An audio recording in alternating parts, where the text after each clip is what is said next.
Okay, let's go and check the volume before we get going. So yeah, I'm going to turn the simulator up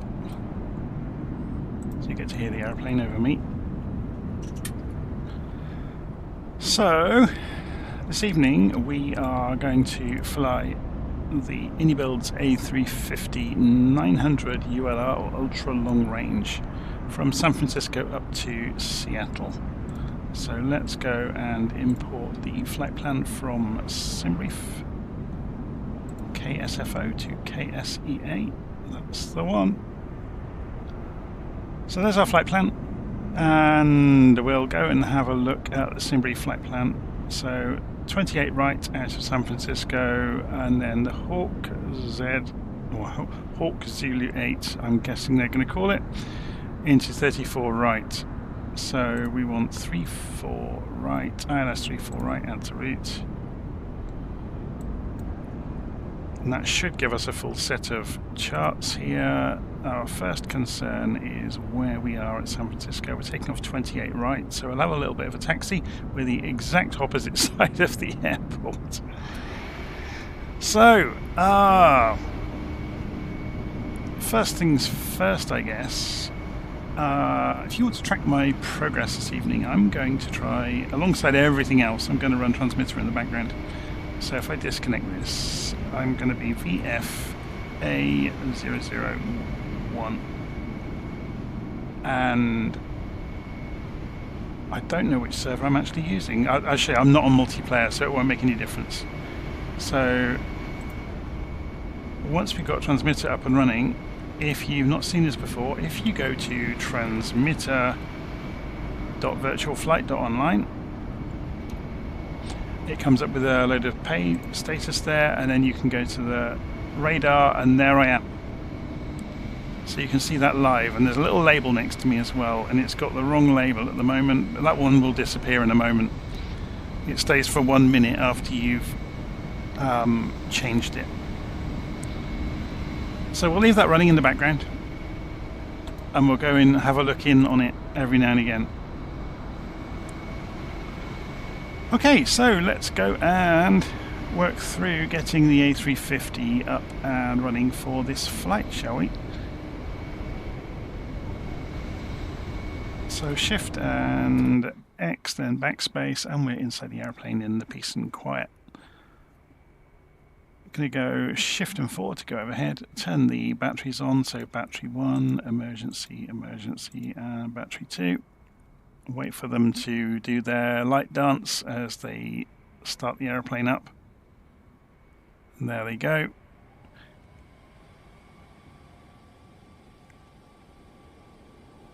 And it would appear from this that we don't have external yet, so let's go and have a look. Wait till the systems boot up, and then we'll go and give ourselves some external power. There's a good reason for it, actually, because I moved my aeroplane in the airport because it spawned me right inside another aeroplane, which would not have been great.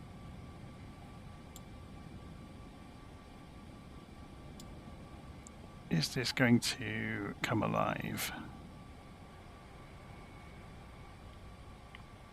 Can we force it to come alive?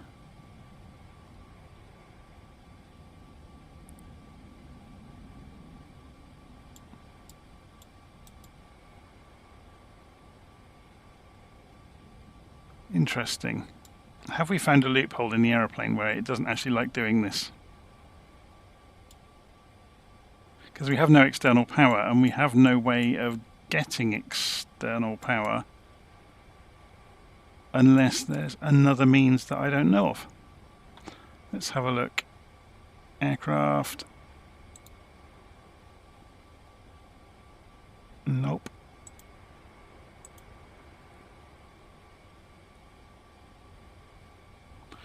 Interesting. So why can I not get... Okay, we can do this with the APU. So this is another route to getting the airplane up and running. We're going to fire up the APU, which will give us power to the systems straight away.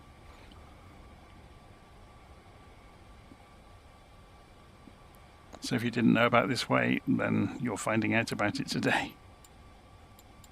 So if you go and look down here, you can see the APU coming up. We're waiting to get enough power for this system to work so we can go and give ourselves external power, but at this rate we won't need it. This does mean though we'll end up putting more fuel in, so we'll give ourselves more fuel than we need for the journey. So we're just waiting for the APU to come up to speed, start generating electricity. So we just have to sit and wait for a moment, I'm afraid.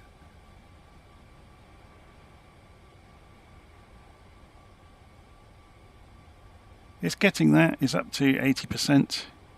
So if you ever wondered about this, there's the heat pouring out of the tail. That's the APU right there.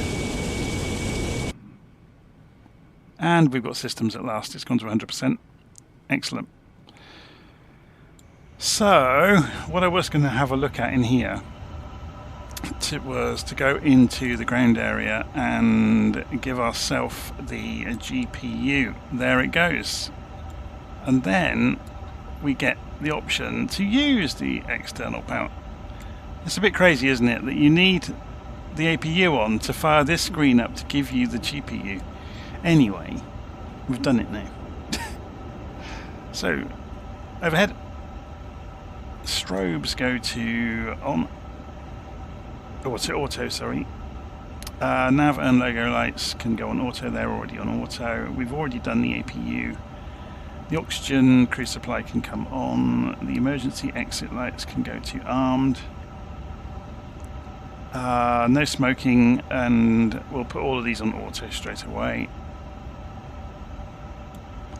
And then we go and set the ADIRS system to nav.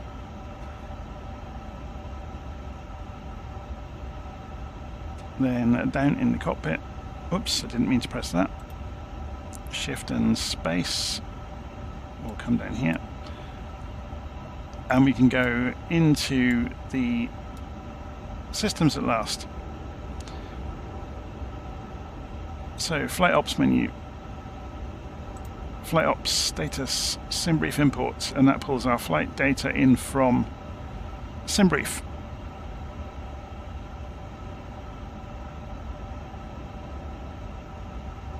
We've already done a Navigraph, but I'll go and check it anyway. If we go into options over here, we'll go to third party. Yeah, we've already got Navigraph, it's working. It's using Navigraph. It's interesting that it's saying to connect Navigraph. Let's just go and check and see if it's got the en route Navigraph chart.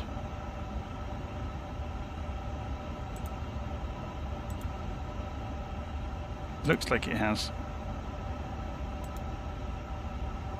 Or maybe it hasn't. They're not working, are they? Okay, let's go and refresh that. So, options.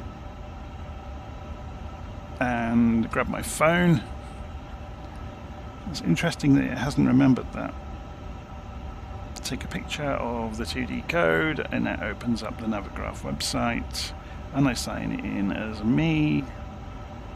Unfortunately, you can't see me doing this because it's on my mobile phone, and I click allow, and it should wake up. There we go. So we haven't done any of the routing yet, but if we go and have a look in here now, and look in here, we get the Navigraph charts. Hurrah! That's how it should have worked, because they're always handy to have. Anyway, so we're going to go into the flight ops menu. We've done that. Then we're going to go to load sheet and do a SimBrief import, and then set 0 fuel, and that fills all the numbers in, and then set fuel, do an instant refuel. In fact, I'm going to give ourselves more fuel than we need, which would be easier if that didn't do that to us. That's filled it right to the top. That's really clever, isn't it? So can we type this backwards. So instant refuel.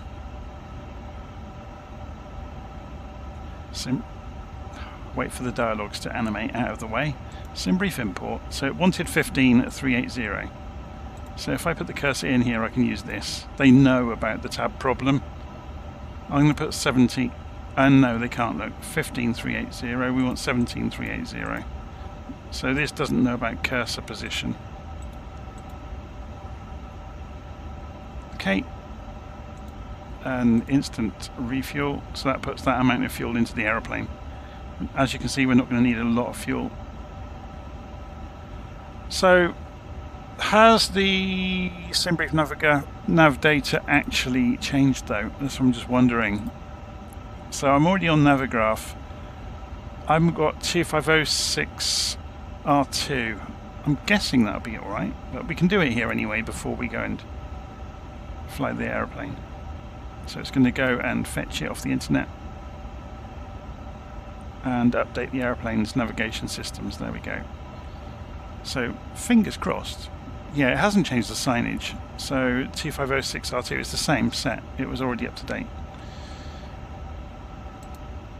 Okay. So we've done load sheet. We go to Takeoff performance next, and we sync with SimBrief. We sync with the weather. It's already got the runways in there, and then we can click compute, and then we can send that to the FOS, so it gives us our takeoff numbers for the V speeds, the rotate speeds. Shift and 5 will take us now over to the computer, so we can go and press the init button, do a company flight plan request, and we can insert that into the system, and we can clear the information, and then we can set our departure. So we go to departure, and we'll go and refer to SimBrief now. So we're doing the Trucken 2 standard instrument departure out of runway 28 right. So runway 28 right, and the Trucken 2, and there it is. Do we have a transition? After that we're going to dead HD. Yes, we do. So we go temporary flight plan, insert that in, and that takes us out as far as that, and then we've got discontinuity until we get to the destination, which is what we're expecting to see. So then we're going to go back to init, and we're going to go to fuel and load, and we're going to refer to the load sheet. So we want to put the 0 fuel weight in, which should be over here. If we go back to the load sheet page, ZFW 174.6. So click in there, 174.6, and enter. The center of gravity is 30.3.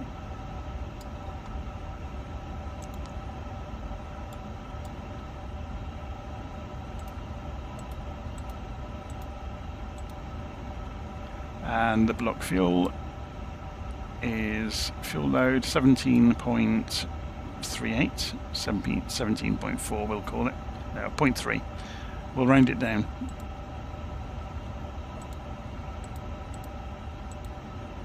Does it want this? No, it's got it in tons, yeah, that's correct. Number of passengers, so we've got 315.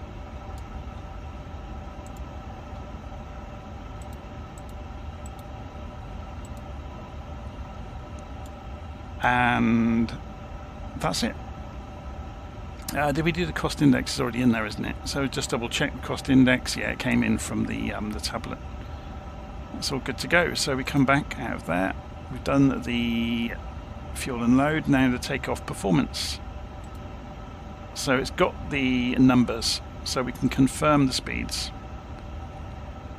And we should be pretty good to go with all of this stuff. So we can say climb and cruise and descent and approach. Obviously we fill in on the way.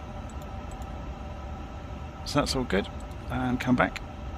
So let's go and have a look at the flight plan page and see if we've got any discontinuities along the way. So skip down through the pages. Yes, we have looked just before KSEA. So we're going to go and delete that discontinuity. Insert that back into the flight plan without the discontinuity. So it's looking pretty good, isn't it? It's only a short flight, so we're not going at a tremendously long distance. Okay, so that's the... We've reviewed the flight plan. We haven't configured our arrival information yet, so go back to init, and we can do it in the flight plan. Yeah, of course we can. So click KSEA, and let's have a look at what the plan says. 34 right with the Hawk Zulu 8. So runway 34 right into Seattle with the ILS 34 right. Now I wonder if we have got a transition involved. Hawk Zulu 8. Let's just have a little look, see if there's anything else on here that we need to know about. No, but what does SimBrief have? Sonda transition and the LMT. So let's have a look via Sonda and LMT. If it's in here, yep. So then it will match up perfectly. So then we can put that into temporary flight plan to see it and insert it, and it should. If we scroll down, see all of that data is now in there, look. And there's no discontinuities on the way in. It's all neat and tidy. Excellent. So press flight plan to go back up to the top of the page. So shift and 3, or I'm going to press shift and space to do this. I'm going to go and put the radios on at last. So VHF 1 is on. I think I've got it set to the radio check frequency. So let's go and get our clearance, shall we? So we've got SayIntentions running in the background. SayIntentions is also providing traffic injection. So we're going to go to the clearance frequency. We have virtual 01 today.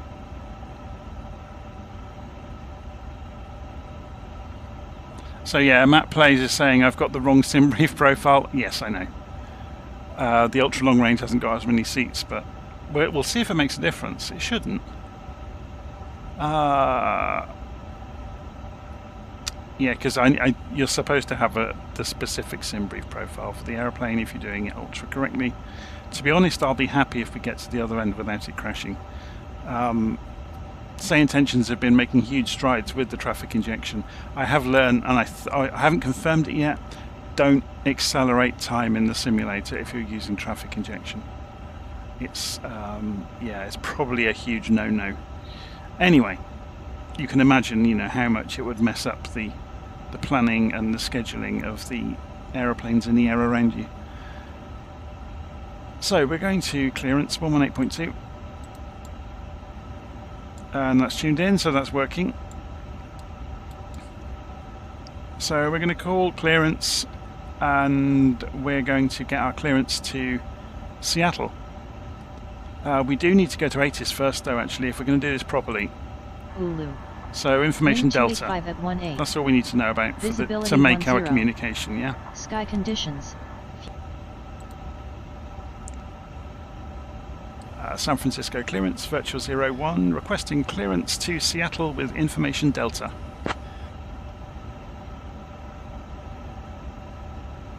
Clearance on request, stand by. If I had a pen and paper in front of me, I could scribble it down quickly, but I haven't, so I'm going to cheat and watch the transcript. Mr. Joe is saying, is this a paid plane? Yes, the A350. Virtual 001 Heavy, cleared to Seattle via the truck and 2 departure, then as filed, climb and maintain 4000. Expect flight level 400, 10 minutes after departure. Departure on 128.325, squawk 3571. Expect runway 28 right. Cleared to Seattle via the truck and to departure, then as filed. Climb and maintain 4,000 feet. Expect a flight level of 400, 10 minutes after departure. Departure 128.325. Squawk 3571. Expect runway 28 right. Virtual 01. That's a bit of a list of instructions, isn't it? Virtual 001 Heavy, read back correct. So we can get on with doing what we're doing now, and then we'll talk to ground a little bit later on. So negative again.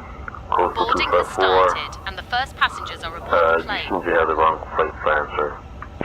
So Ladies and gentlemen, welcome Coastal aboard 254, flight say again your VFA request, 001 including your service intended from San destination Francisco to airport. it's Seattle. funny, isn't it? We're delighted I'm going have to put us you on with us radio today. check for the moment. Please take your seats according to your So we're going to boarding go and passes put stow squawk your to hand luggage in the 3571 overhead bins or straight under the away seats before in we front forget of to you. do it. If you need any assistance, don't hesitate to reach out to our wonderful crew, including myself, Caroline, and my colleagues, Jake, Emily, Sarah, and Tom. We're here to help you have a fantastic flight. So 3571, that's that done. Expect runway 28 right. So initial climb 4,000 feet. So let's go and have a look at the mode control panel. It's 4,000.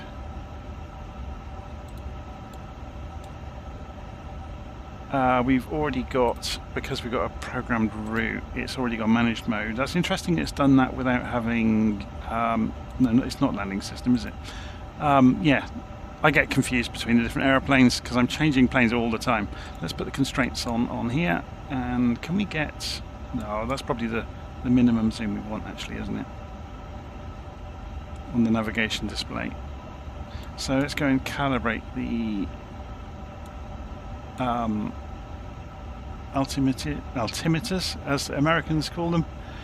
So flight guidance control panel, we've set the initial climb altitude, we've set the, everything's on managed mode so we don't have to do much. Okay, so we'll go and put the seatbelt sign to on now. We can go, APU's obviously been up and running for a while, so we can go and turn off the external power. And down here in the ground section we can remove the GPU, remove the chocks away from the aeroplane, and we can ask to be pushed back. But before we do that we need to talk to ground and request pushback.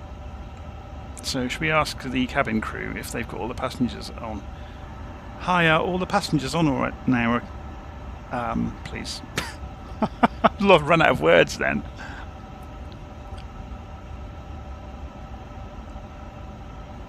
Ladies and gentlemen, welcome aboard Flight VFA 001 with service from San Francisco to Seattle. We are currently in the boarding process, and we kindly ask that you find your seats and stow your luggage in the overhead bins or under the seat in front of We're you. going to be waiting for If you ages. need any assistance, Can we our speed crew this is here up? to help. Thank you for choosing to fly with us today. Let's go and have a look.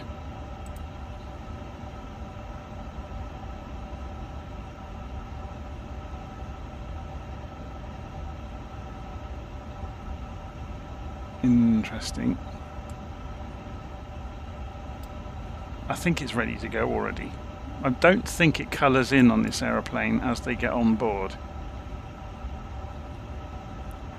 How are we doing with boarding?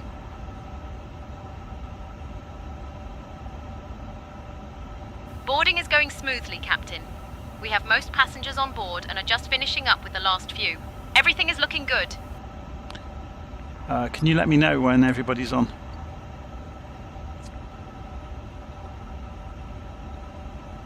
Of course, Captain. I'll keep you updated on the boarding progress. So we're just waiting for the passengers now. So then we can go and start pushback.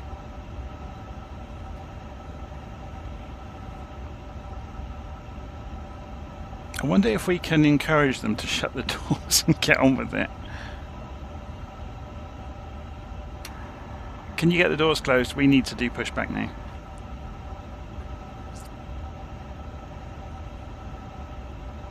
Okay, Captain. I will get the doors closed right away. There we go. Ladies and gentlemen, we are preparing for pushback shortly.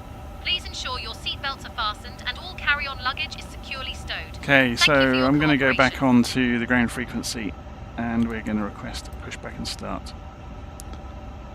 San Francisco ground, virtual 01 requesting pushback and engine start.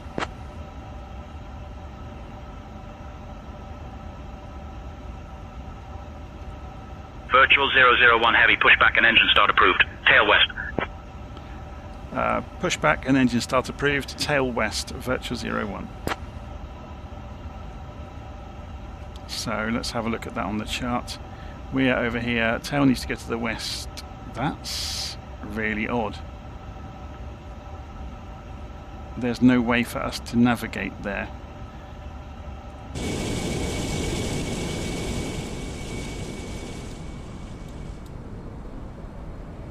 I think we're going to ignore their instruction.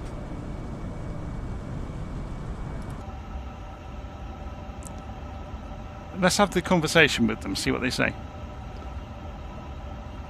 San Francisco ground cannot put tail to the west, would rather have tail to the east.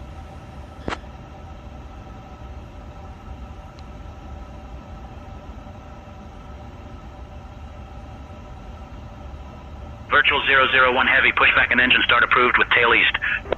Okay, they're actually going to take some notice of us. Hurrah! Okay, so if we go back into ground, at least you can have the conversation. And pushback started, go off the parking brake.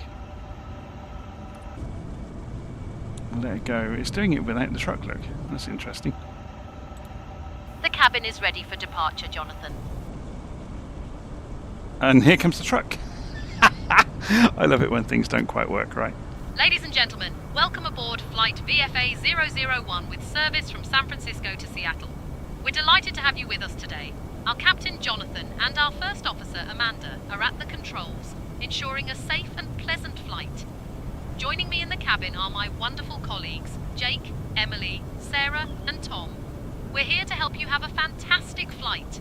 Now, let's go over some important safety information. To fasten your seatbelt, insert the metal tip into the buckle until you hear a click. To release it, simply lift the buckle. Please keep your seatbelt fastened whenever you are seated, as we may experience turbulence. In the unlikely event of a loss of cabin pressure, beacon lights on. will drop down from the compartment above Fuel you. pumps Pull the mask towards you to start on. the flow of oxygen, place it over your nose and mouth, and secure the elastic APU band bleed behind your head. Remember to put on. your mask on first before assisting others. And we also have rotate swim vests the located under your master seats. start switch In the event of a to... water landing, pull the vest over your head and I'm just inflate having a it look by up pulling here. the red This is tabs. slightly different, isn't it, You than the can other also inflate Airbuses? it by blowing into the tubes at your shoulders. Anyway, In case of an evacuation, please ignition leave your goes luggage to behind start. and proceed to the nearest exit. You see the status has changed. A Advanced 350 starter for engine number 2. has a total of 8 emergency exits, 2 at the front, 2 And over I the need wing, to and set 2 my at the throttles rear. to the correct idle Please take a position. moment to locate the nearest exit, which may be behind you. While We we're expect waiting a for flight that, time we of can go in approximately 1 here hour and 27 minutes, put the cruising at 40,000 feet. transponder on After now. our meal service, I'll be coming around to offer items from the VFA shop, so keep an eye out for that. We'll put this on standby Thank for the you moment. your attention, and we hope you enjoy your flight. Ground to flight deck, pushback complete. Please ensure parking brakes are set. Yes, Standing we by did for that. confirmation of good engine start and report when ready for disconnect. Did that some time ago. Parking brake set. American 2428, ready to taxi. American 2428, taxi to runway 1 left via Bravo, Mike. 1 left via Bravo, Mike American 2428. United 2386, ready for pushback. Okay, we're just waiting for 23, engine number 86, 2 pushback to approved. come up, and I know the Airbus purists are Pushback going and to start stay approved. the United 2386. Airbus's start engine number 1 these days first. There's no particular reason for it. So, predictive wind shear, and I can't remember where any of this stuff is. Oh no, it's not PWS, is it? It's put that on auto. Traffic is on, parking brake is on, APU bleed is on, seatbelts are on, no smoking sign is on, no smoking, TCAS is on standby. how the engine's doing. Still coming up, nearly there.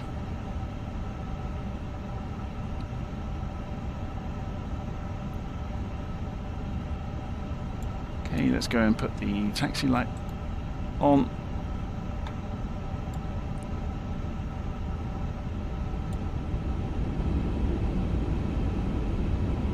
Engine is just about there. There it goes. So ignition system can go back to norm. Attention all aircraft, information echo is now current, altimeter 2986. Okay. San Francisco ground, virtual 01 ready to taxi.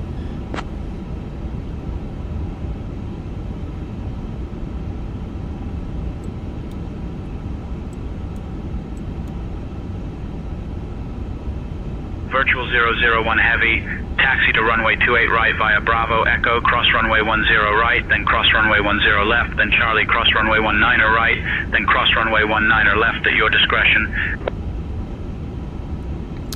Taxi via Bravo Echo, crossing the runways as required, at our discretion, virtual 01. So we need to go straight out towards Bravo, which is round the corner of the building here. So parking brake off. Let's put the head tracking on because it's really handy for taxiing. Delta 902 ready for pushback. Delta 902, pushback approved. Pushback and start approved, Delta 902. Let's get the flaps to takeoff position while we're on our way. Now we have power.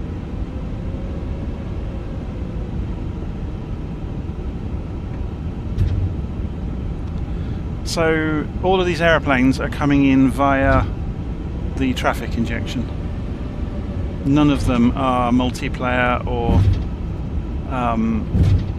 flight simulator generated.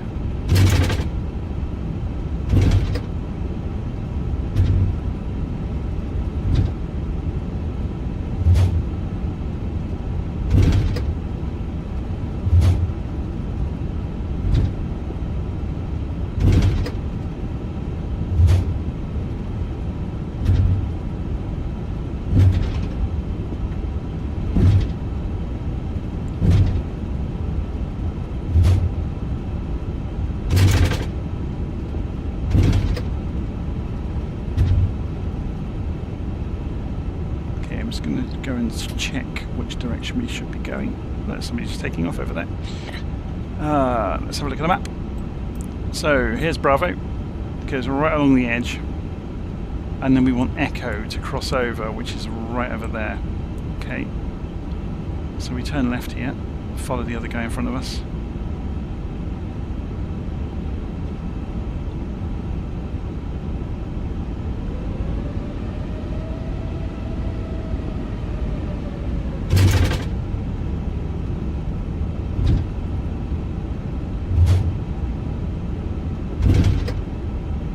So the traffic is being injected by SayIntentions. So to get the dynamic traffic, so when we hear people talking on the radio, we're hearing the actual aeroplanes that are being simulated. They've got artificially intelligent pilots that are talking. That's the huge difference with SayIntentions. It's not just random anymore.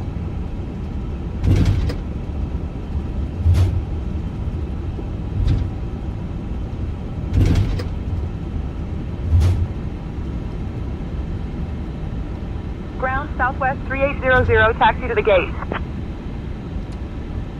It's a standoff now. So we're here and we're going to carry on around this corner. Southwest 3800, taxi to parking via Quebec, Bravo. Oh, we're going to see Quebec, a mistake Bravo, in Southwest tracking. 3800. It is still in alpha, yeah. We're seeing mistakes happening. So it's worth pointing out this traffic injection is still in alpha, yeah. It's got rid of both aeroplanes. Look, it got them wrong. So we've got right of way then.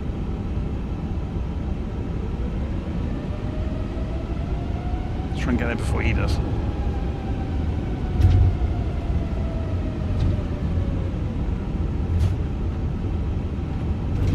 So we're looking for the Echo cross for runway 28 right, and then we have to go right around the houses to get to it.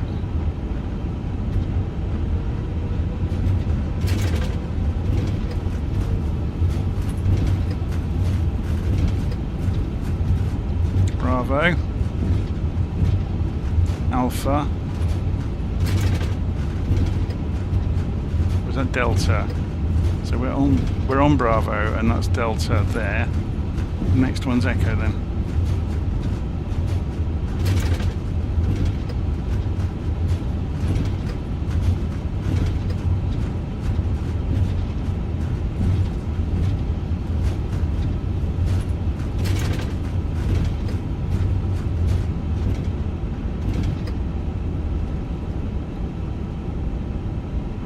Ground Southwest 3669er, taxi to the ramp.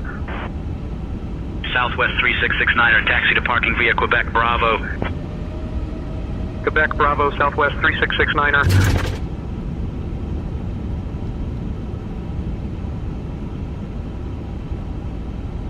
It's just 28 right in front of us. I think it is. No, it's not. It's 28 left. San Francisco ground, virtual 01, requesting across runway 28 left. So yeah, somebody just lining up down there. Virtual 001 heavy, cross runway 28 left approved. Crossing runway 28 left, virtual 001.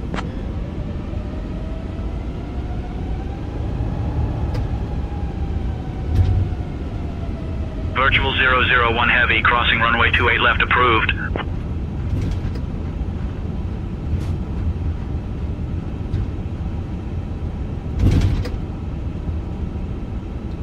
San Francisco ground, virtual 01, requesting cross runway 28 right.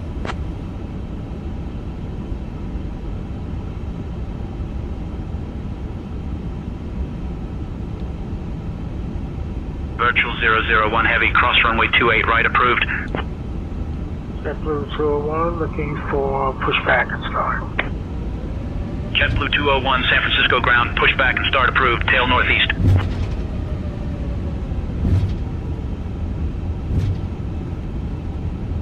So I think we have to go all the way around, don't we?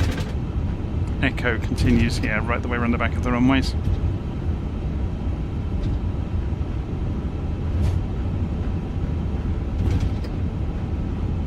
Don't think they told us to do anything after Echo.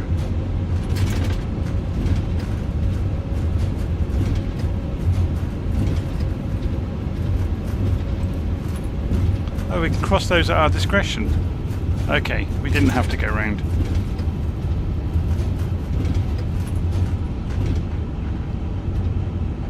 Let's get a bit of a move on then. Go rally crossing around the airport. Alaska 127, ready for pushback. Alaska 127, push and start approved. Pushback and start approved. Alaska 127. At least we get to see the water, hey? And the boats.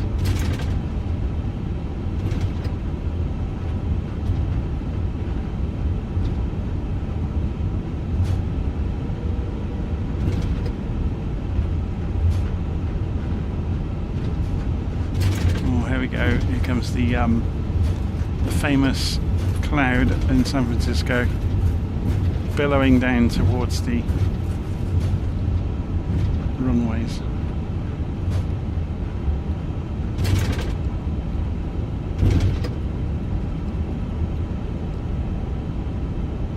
I would like to have watched him, but I was turning and didn't have much time to deal with that.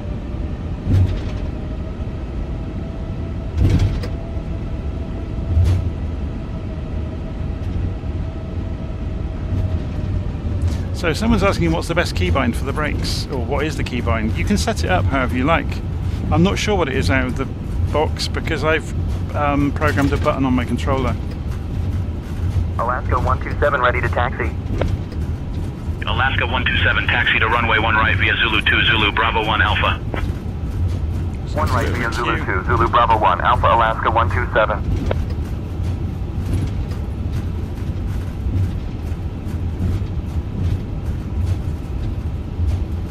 Catbird 104, contact tower on 120.5, so long.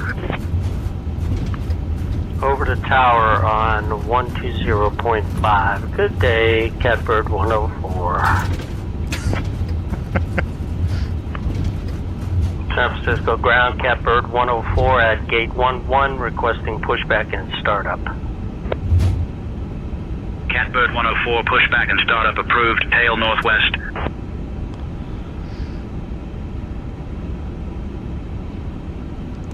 San Francisco ground, virtual 01, holding short, runway 28 right.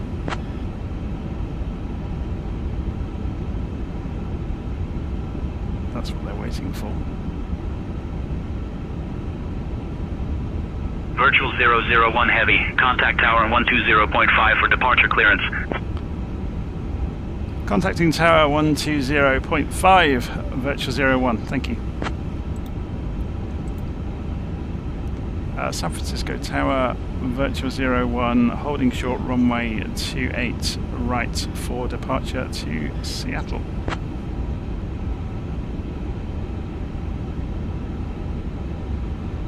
It'd be interesting to see if they tell us to wait for all these other airplanes. Virtual 01 heavy, San Francisco tower, no delay.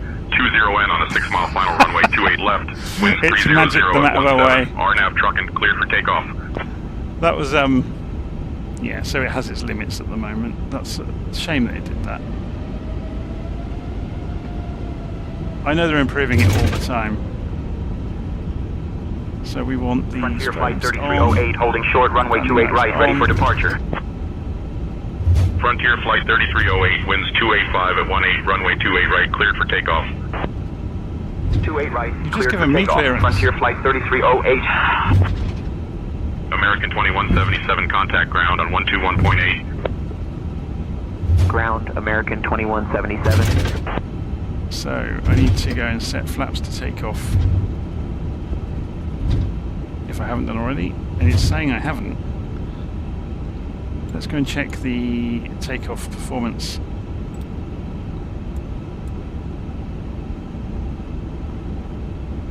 D1 plus F. I wonder if that's just not clicked in. 1 plus F. Flaps takeoff. Oh, that's green, yes. Got this. So spoilers armed.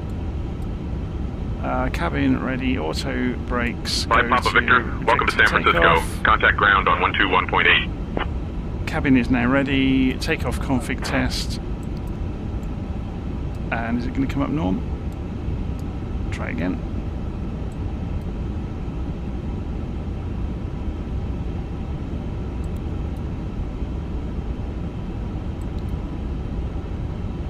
Why is the takeoff config test not working? Oh, transponder. Survey page. So transponders. We're going to put it to TA only on TCAS. Is that the only thing that we missed? That's bizarre. I've had this happen. Maybe it's because of the head tracking actually. I've had this happen before. There we go. It was the head tracking. For some reason that button doesn't like head tracking.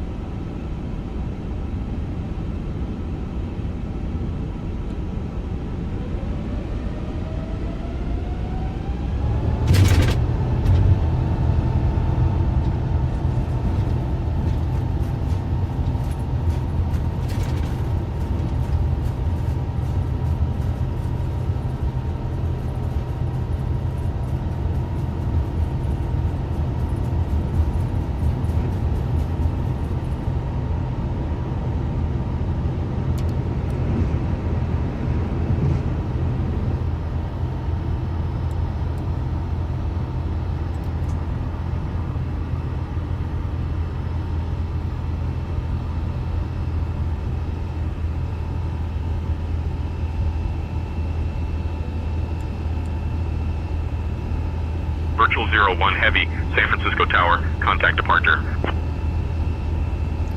Contacting departure. Virtual 01 heavy. Which which was the departure frequency. They told us earlier, didn't they? Oh, and it's just scrolled to the bottom again. It should be up here.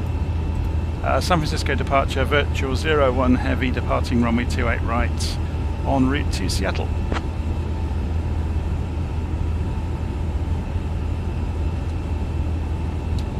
Virtual 01 heavy, San Francisco departure radar contact. Climb and maintain flight level 260 direct truckin'. Climbing 260 direct truckin', virtual 01 heavy.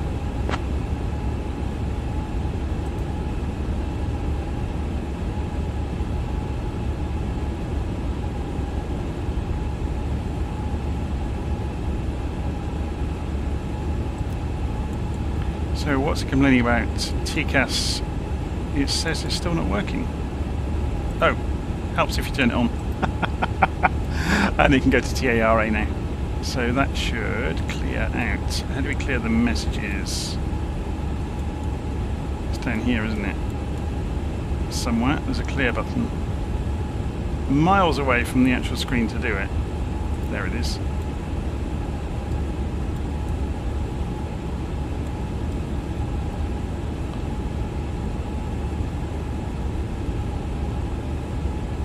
Okay.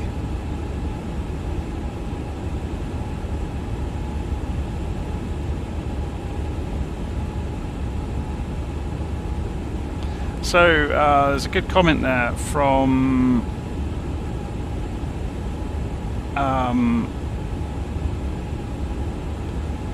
Al's Gaming Realm on about he's going. I'm playing Xbox 2024 and it's laggy. I'm going back to 2020. Can you suggest some add-ons that can encourage me? I don't know on the Xbox because I've only ever played it on the PC. I don't know if anybody in the comments can, in the live stream, can chip in on that one that's got an Xbox maybe.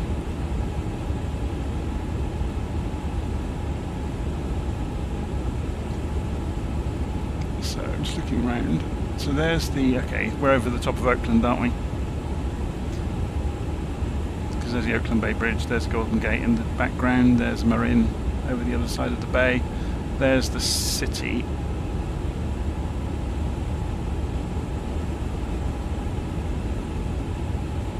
Yeah. Shall we look from outside? What altitude are we at? 8,000 feet and climbing. So 1,500 feet we go turn the landing lights off. Let's go and increase the range on this now. Oh, there's a moth trying to land on my monitor. It's about 300 degrees in the UK tonight. Well, not obviously not really 300, but feels like it. Virtual 001 heavy, climb and maintain flight level 270. Climb and maintain flight level 270, virtual 01 heavy. Direct for JetBlue 74. JetBlue 74. 10,000 Climb feet. and maintain flight level 210. Climb and maintain flight level I should have 210, had the JetBlue APU off 74. earlier, by the way. I forgot to do that.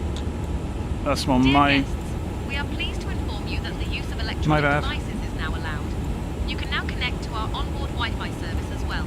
I If you have can't any remember. Oh, I left questions it on or auto, need didn't I? Feel free to ask any of our crewmen. Thank you. I was going to say I can't remember letting them have the electronic devices, but there you go.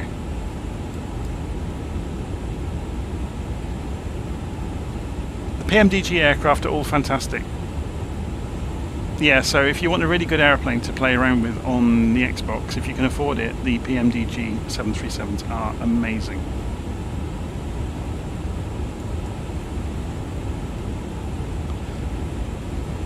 So my first reaction, if you'd had a PC, would have been to go and get the fly-by-wire Airbus A320 and the A380. But if you don't have, I don't think you can use them on the Xbox. So ground spoilers are still armed, they're no longer needed. And the TCAS, it's saying TCAS is on standby. I thought I turned it on.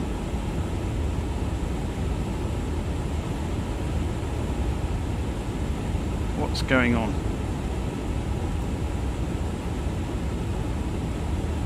On.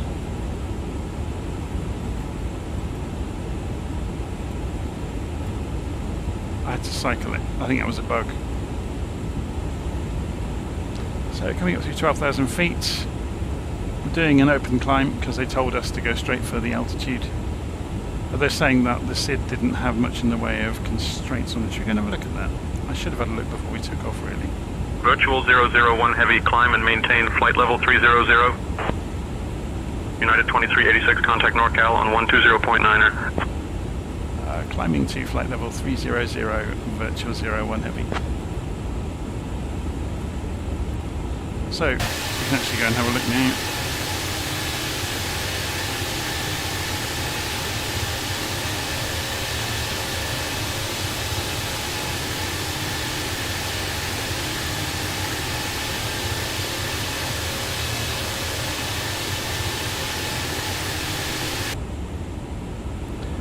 Coming up through 14,000 feet in a moment.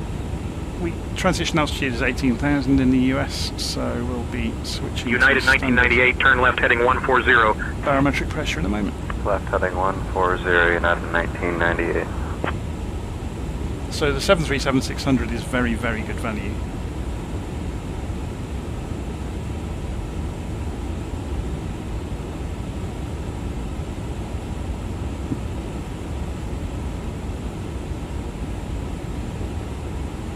On the aeroplane, we've got the throttles in. This moth keeps landing on my legs. It's really putting me off. I'm going to have to go and close the windows, I think. Back in a moment.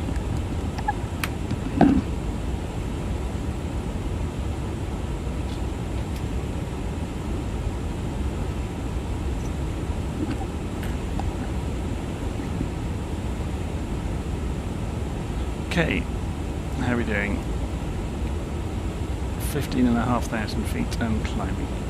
So just to let you know, it's 29 degrees centigrade in here.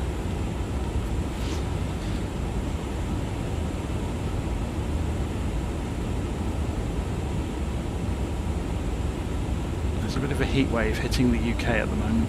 Virtual 001 Heavy, climb and maintain flight level 330.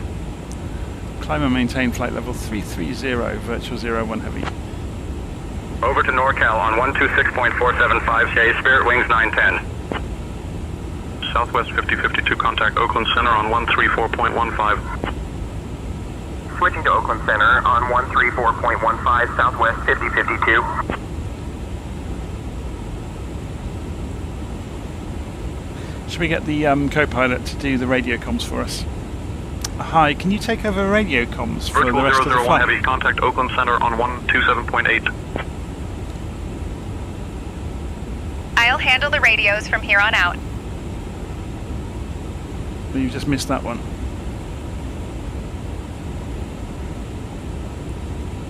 Can you switch us over to Oakland Center then on 127.8?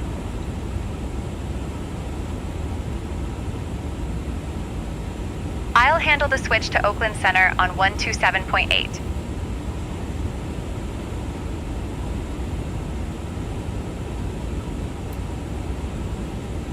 San Francisco departure, Virtual 01 Heavy, Virtual 001 Heavy, climbing to and holding at flight level 330. Cessna, 3 Alpha Zulu, contact NorCal approach on 120.9er. 325. Contact NorCal approach on 120.9er, 3 Alpha Zulu. She didn't understand that, did she? Okay, let's do it for her. Virtual 001 Heavy, contact Oakland Center on 132.905. Okay, he's come back with a different instruction. Switching to Oakland Center on 132.95, Virtual 01 Heavy. There are so many edge cases, aren't there, where I only started a conversation with her and ATC came in while we were talking and it threw her out. So there we go, it's holding the Oakland Center, Virtual 01 Heavy, good afternoon, climbing past flight level 190, aiming for flight level 330. Virtual 01 Heavy, Oakland Center, good afternoon. It's good, isn't it? So she's taken over radio comms now.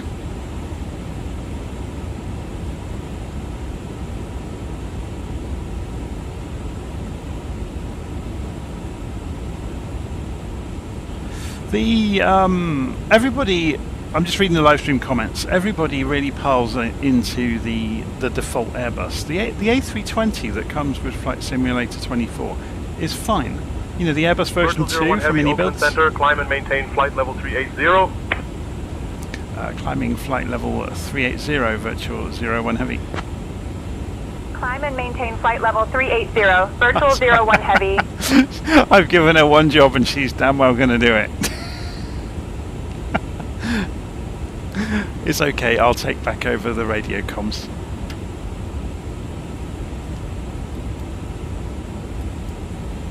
All right, Jonathan, you're back in charge of the radios. So if we go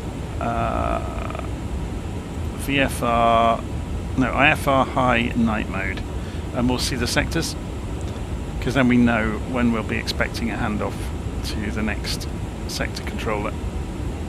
Be a little while now until we go into Seattle airspace.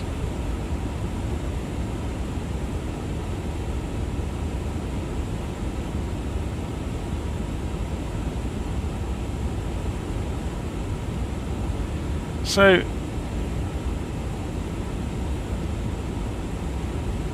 yeah, the A300 is fine from Inibuilds. The A320 version 2 is absolutely fine as well.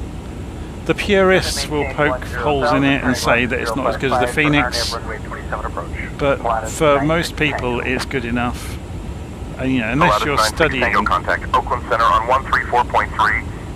unless you're studying to fly a real Airbus, it's not going to make a lot of difference. The differences are so minor. Contact Oakland Center on 127.8.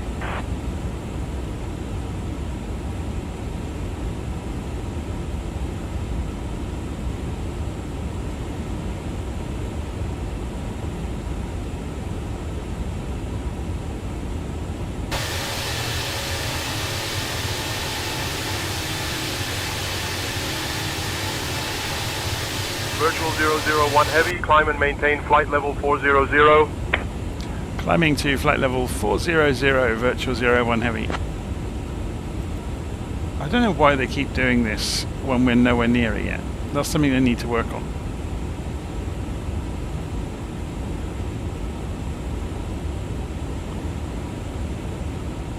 The A300 is fantastic fun. So is the A310. They're quite similar. It's interesting actually, the A300 and 310, the design of the cockpit, you can see the real evolution between the early Boeings and the MD-80 family even, and then on to the Airbuses. They really are kind of a halfway step. It's fascinating to see, you know, the technology starting to arrive in the displays, but they've got a lot of the old hardware, very similar to the McDonnell Douglas aircraft. And very similar to the Boeings in terms of, you know, the design of the procedures and, you know, the hardware.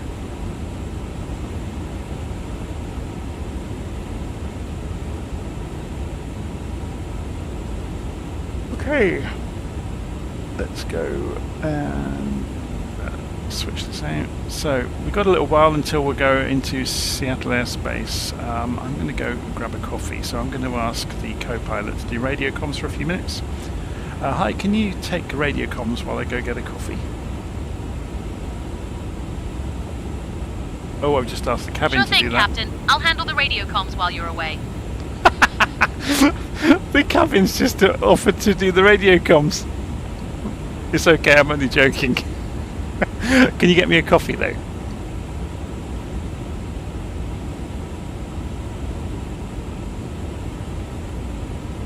Sure thing, Captain. I'll bring you a coffee right away.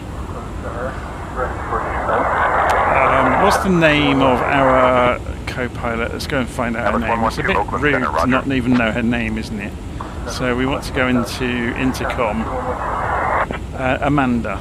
Okay. Atlas 112, descend and maintain 9,000. Clarksburg altimeter 2988. Hi Amanda, can you take over radio for a few minutes while I go and stretch my legs?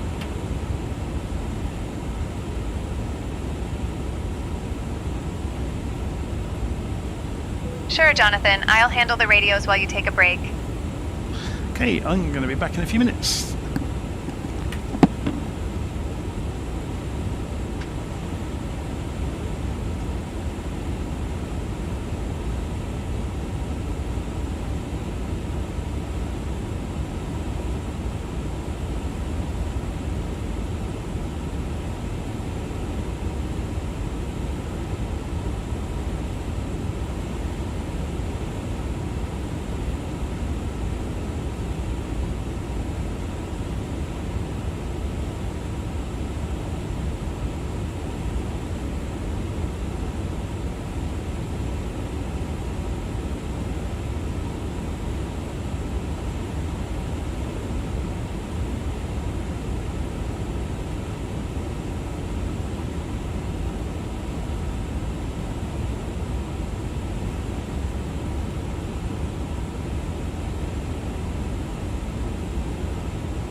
Just looking at the live stream comments. I'm back. Sorry, I should have said that. Just looking at live stream comments. So we want a good value aeroplane. Among the PMDGs, you may not know, the 737-600 is significantly cheaper than the others. I think it's about £30. Probably it was going to be $35, $40 maybe. But if you go cheaper than that, I'm not sure how much the Inibuilds Isn't the A310 significantly cheaper? Or doesn't it not come with it for nothing? I can't remember. I seem to remember the A310 might have been free. Because then the A300 is the commercial one, which has got more options, but it costs money. Well, I'm not going to search for it now, but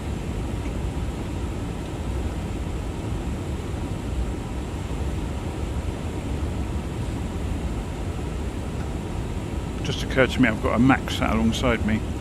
I can use it.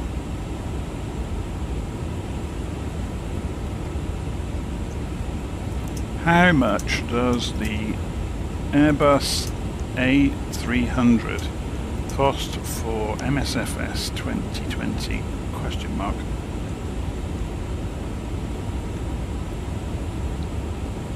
So that's £35 for nearly $50. Oh my word! Of course, the dollar is getting worse and worse, isn't it, against just about every other currency at the moment. A310 then.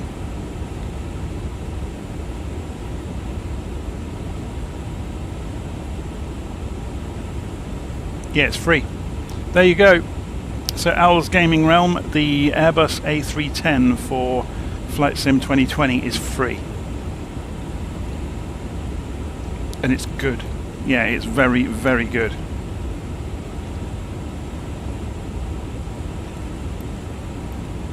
And if you've got £3 to spare, or $3, whatever it is to spare, it's probably near $5, isn't it? I've got a very good instructions book, or not, a document that walks you through starting the aeroplane up. So for the price of a cup of coffee from a not very expensive coffee shop, you can have some instructions. It comes with lots of instructions inside the sim, obviously. And there's loads of videos out there. I've done loads of videos.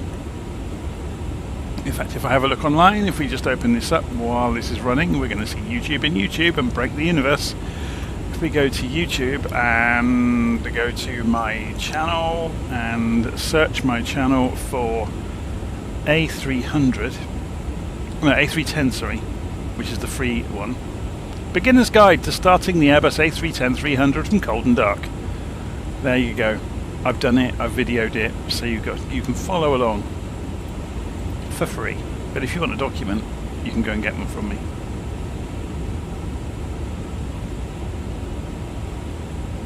So the PDFs really started out, the guides I make really started out as my own reference guides for my own use. And then a few friends said, can we have copies? And then I did give them away for a while. Center contact, NorCal approach on 127.4. 705 contacting Oakland Center on 127.4. But then, yeah, over time, so for those that aren't aware of these, let's go and have a quick look. So we have a browser over here. If I go to, oh, is the radar still working, by the way? So we're going to have a look. So if I zoom out, yep, there it is, look. I'm flying along. Is there anyone else using it this evening? There's someone spawned over here. Oh, a friend of mine from Wales. Is there anyone else around? No, there's only a couple of us using it this evening. It's cool, isn't it? Anyway. So if I go to Ko-fi.com, actually the easiest way to find stuff for me, if you go to johnbeckett.online, I set up a homepage for myself a while back. And if you look in here, you can get to the Ko-fi shop, which is where all the documents are. If you go to shop, and he says, there we go. And you can search it, obviously. So you can type in A310, and there it is, the Flight Simulator 2020 Airbus A310-300 startup procedure. And it costs a princely sum of £3 or whatever it is in your currency. I think it will convert it on the fly. You can pay with PayPal or with Stripe, I believe, or so basically a card. But yeah, I've done loads of them. If you go and look at my blog at Substack and go and have a look in procedures and guides, that lists them as well. So you've got the 2024 ones that I've done so far, and then the 2020 ones, so GA planes, various commercial planes, quite a lot of them. Some historic ones, some military ones. So yeah, they're all listed in here as well, look, so there you go.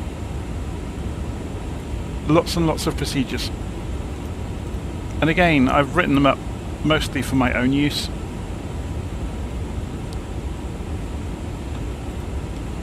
Okay, so let's go and have a look at the chart, shall we, and see where we are. So we can switch off this view, and we're zooming along over the California coastline, heading towards the Seattle sector. You can see there's the division between the sectors right there. Does that agree with the aeroplane? Yes, it does. The trouble is, if we zoom in, we'll lose that view of the sectors. I'll show you what I mean. Oh, we can still see it. That's pretty good, actually.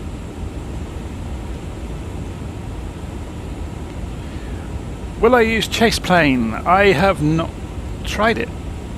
So there's lots of things I haven't tried yet. Oh, look at that mountain then. Sorry, easily distracted. It's like shouting squirrel, isn't it? So what would that mountain be? Does anybody know? Portland. Is that going to be Mount Hood, is it? Let's go and have a look. My geography isn't as good as it should be. There's us. So what giant mountain would we be seeing? Mount Shasta.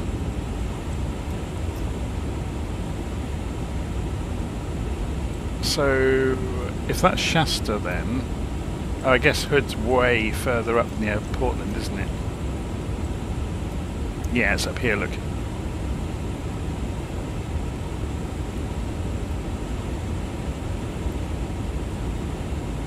So that's Mount Shasta.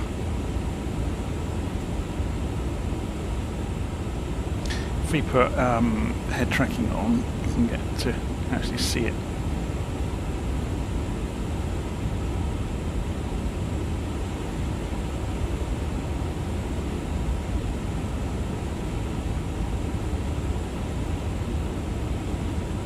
Have I noticed any frames per second performance improvements? No, because I don't chase frames per second. I never have done. So I wouldn't be able to tell you which aeroplanes are smooth and which aren't. I lock the sim at 30 frames a second, and I turn VSync on, and I stay nowhere near the limit of what the graphics card could do, because I've spoken about this at length before. Contact Oakland Center on 132.2. So it's Switching to Oakland Center on 132.2, virtual 01 heavy. I'm watching the radio. Is she going to do it? Yep.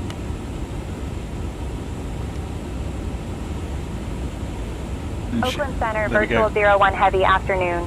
Climbing through flight level 390 for flight level 400. Virtual 01 heavy, Oakland Center, good afternoon.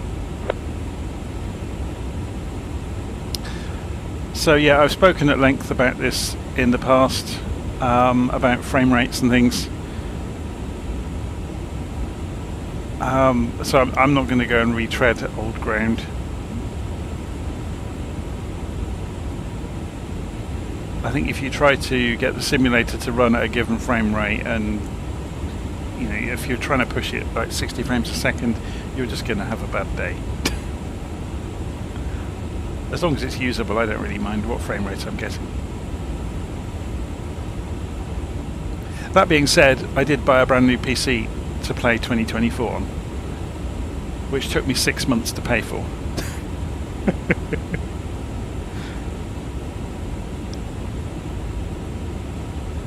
That was my other half's idea. My other half used to be an accountant, and she didn't say what the rule was about paying for things like that. They're expensive. About, you know, not putting all of your money down on it, even if you could, but paying for it at the slowest rate possible, at the best, the best or the least interest possible. So the value of the money being in your hands. She did have a term for it that accountants use, and I can't remember what she said. The PC I've got is in the notes of every video I do. So if you drop down the description of the video, right at the bottom, it tells you the spec. Ladies and gentlemen, we have just reached cruising altitude on our flight from San Francisco to Seattle. We'll be flying approximately 590 miles with an estimated time en route of about 1 hour and 27 minutes. Our fantastic crew, including Jake, Emily, Sarah and Tom, will now begin the snack and drink service. We have some delicious options available, including our famous cheese rolls and refreshing beverages. After the service, we'll also have articles from the VFA shop available for purchase. Just a reminder, we only accept card payments, so please keep that in mind. Thank you for your attention and enjoy the flight.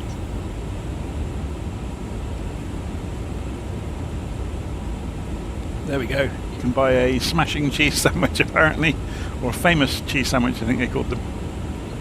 So the PC I'm using, it was an off-the-shelf model from Novatech in the UK, who are a manufacturer that have been around for years and years and years.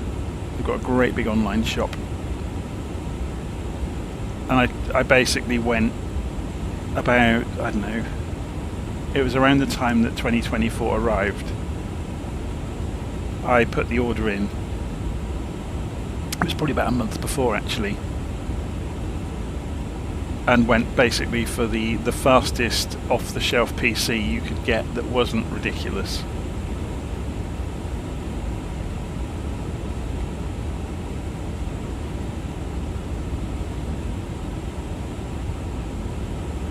Virtual 01 Heavy, Oakland Center, contact Seattle Center on 124.85. Contacting Seattle Center on 124.85. Virtual 01 Heavy.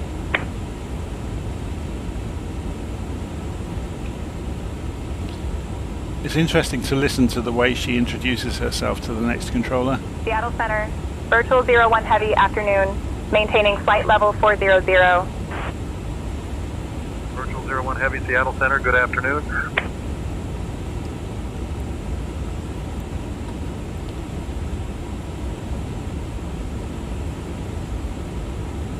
Hi Sarah, I can take over the... Oh sorry, Amanda, not Sarah. Hi Amanda, I'll take over radio comms now.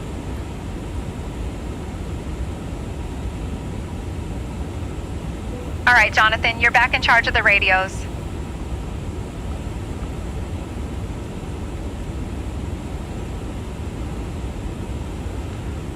I'll get your name right eventually, sorry about that Amanda.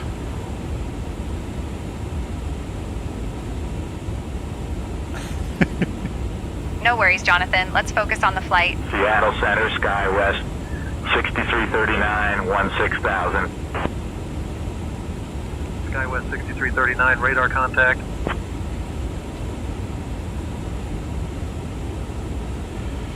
Should we check in with the cabin crew? Hi cabin crew, how are all of the passengers doing? All passengers are doing well, Captain. They're settled in and ready for the flight. Well, I'm good. I'm happy about that because we're an hour in.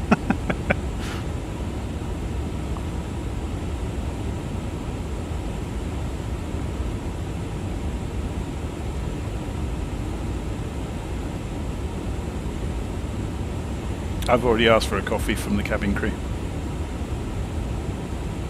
Just reading the comments there.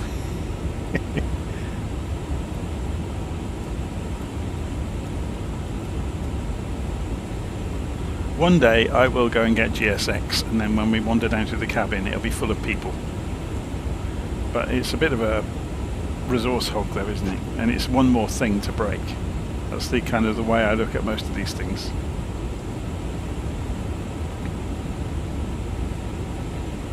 Should we go and increase the range on the co-pilot display over there? And put the flight plan up and go and see what it says about the estimated time. So 22:50 at the moment, that's UTC. It's 23:50 British summertime, so we're just heading towards midnight. And if we scroll down, so we should be landing at about 5:30 midnight. Virtual my local 001 time. Heavy, contact Seattle Center on 127.6. American 2450, contact Oakland Center on 134.975. Contact Oakland Center 134.975, American 2450. Contacting Seattle Center 127.6, virtual 01 Heavy. Seattle Center, virtual 01 Heavy with you, flight level 400.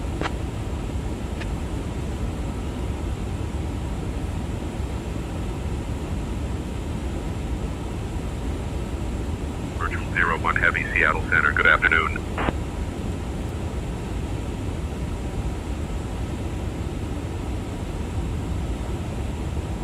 There used to be, just reading the comments there from Stuart about GSX, that's really good feedback there, Stuart. It's kind of what I suspected. But I remember in X-Plane there was a fantastic pushback tool called, was it called Better Pushback or something? This is before 2020 came out. So if you had the Zebo Mod 737 and you had the pushback and you had the Avitab tablet, it became actually a really good simulator. And the pushback tool allowed you to direct where the pushback was going to go, and you had the whole conversation back and forth with the ground crew around putting the brakes on, releasing the brakes, being pushed back, putting them back on again, and them coupling and uncoupling the tractor. It was very good.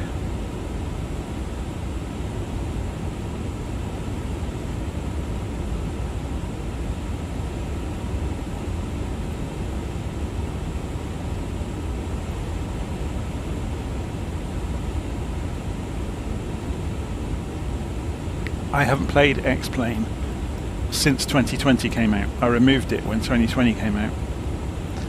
I had X-Plane 11 back then.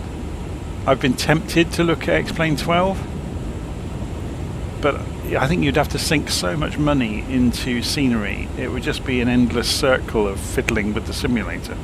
Whereas the huge advantage I see with 2020 and 2024 is you don't have to do that. It's got the world already. So Corey Plays is asking, what is the difference between SayIntentions and Beyond ATC? SayIntentions does far more than just IFR flight plans, and it's far more flexible. So Beyond ATC works if you stick to the flight plan like a robot. If things go wrong, or if you don't strictly adhere to it, then Beyond ATC, from my experience, becomes quite difficult to get a good experience from. SayIntentions is far more flexible, but that's part of that is rooted in SayIntentions. Center United 412 Heavy at flight level 350. Talk. United 412 Heavy, Seattle Center, good afternoon. So part of that is rooted in SayIntentions will actually direct you on a VFR flight plan as well. So you can go for a fly in the backwoods somewhere and request flight following from centre, and they'll happily do it and keep an eye on you and hand you over and all the rest of it. And that's the difference. SayIntentions is massively more flexible in terms of what it can deal with, and it does it seamlessly. The thing they're working on at the moment, which I've been showing this evening, and it's been hit or miss, but it's in alpha, so we're not going to criticize it, is the traffic injection. So you imagine the story that's going on here. We've got ourselves in the air. We've also got other aeroplanes around us. Those other aeroplanes are being provided by SayIntentions. So it is injecting them into the simulator world. It is also simulating the speech of those pilots to air traffic control and air traffic control back to those pilots. But because it's got complete control of the situation, it knows the aeroplane in the airspace around us. So I'm hoping we might get to see this on the way into Seattle, where we might have some traffic. and therefore we might be given speeds. It remains to be seen because we haven't got there yet. But yeah, so SayIntentions will be taking over, or not taking over, will be instructing us on the way in to sequence us with the other aircraft in the airspace. So if we go and show you on little nav map, because it will show you within about 50 miles of where we are. Yeah, you can see there's a few other aeroplanes around. So there's somebody ahead of us about, what's that, 40 miles in front of us? 2,000 feet below us. So if we reduce the range on this to 80 miles, and if we change the... No, I'm rubbish at this, but well, I'll try. If we go to the serve page and we say below, will it light up? There they are. There's the aeroplane that's a couple of thousand feet below us. And there's somebody that's just passing us in the other direction. There he is over there, look. So ATC knows about them. Should we ask them who it is? Who are we talking to at the moment? It's Seattle Center. Seattle Center, Virtual 01, please can you confirm the identity of the aircraft off of our starboard wing?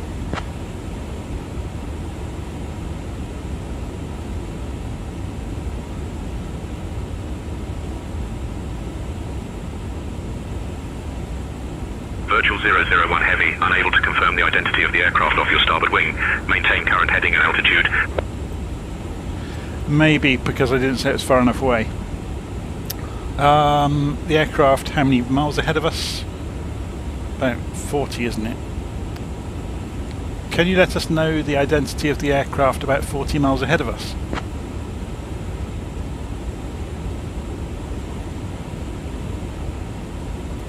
Virtual 001 Heavy, unable to confirm the identity of the aircraft 40 miles ahead. Maintain current heading and altitude. Yeah, this is not going to tell us. Oh well. But yeah, SayIntentions also does lots of other things, like as well as just the air traffic services communication, it does the traffic injection into the simulator. Another tool that's just coming very soon is called Skynet, and it's not an Android that's going to kill half the world. Skynet will allow people to use the aircraft injection for multiplayer flights. So you'd think, well, why do we want that? It will work in 2020 and 24. So as long as you're running the Skynet client from SayIntentions, you'll all be able to see each other regardless of the simulator you're running. And they're even looking at extending that out to X-Plane and P3D. So in the long term, it means that we'll be able to have multiplayer flights across the simulators. 20 minutes. Notify if you're ready to descend before that. Preparing to descend in about 20 minutes. Virtual 01.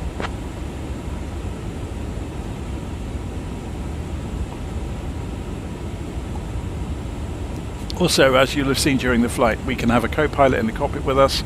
They can work through the checklist with you.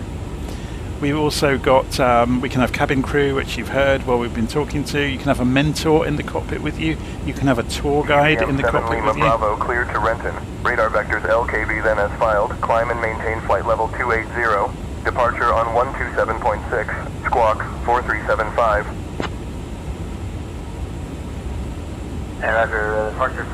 Okay, so let's go and get our destination information. The sim's frozen, hasn't it? Departure frequency 127.6 and we'll squawk 4375. Can I get to the Is it going to survive? First waypoint? This might be a SayIntentions problem. I'm not sure. TBM November 247 Lima Bravo out of Alter. Is it going to survive it, or is it crashed? Climbing to 10,300 for flight level 21. Something's going wrong. TBM 247 Lima Bravo Seattle Center radar contact. Turn We're right still heading hearing 345 the radio. to Lakeview. Then own navigation. It's working again. How strange. So yes, as I said, The SayIntentions traffic injection is still in alpha, essentially. So I've got early access to it, so we're expecting it to not be smooth yet. The fact that it does it at all is amazing.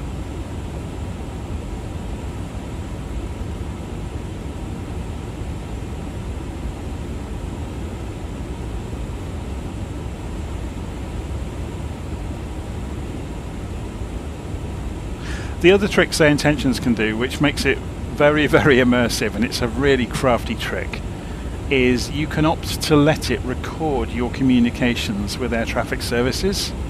So then if someone else comes along through the same airspace a bit later the same day, but there's no aeroplanes around, it can play back your communication as if you were in the airspace at the time. So you'll hear local, sensible, air traffic communications that are in context, even though they're not real. So it can use it as kind of a filler to keep the airwaves sounding busier than they might be, which I think is a fantastic idea.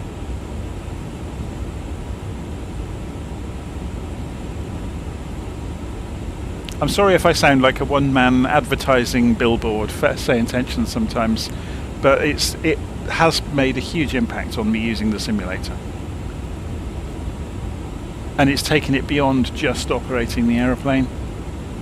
It's kind of like closed that loop of completing the experience in a way.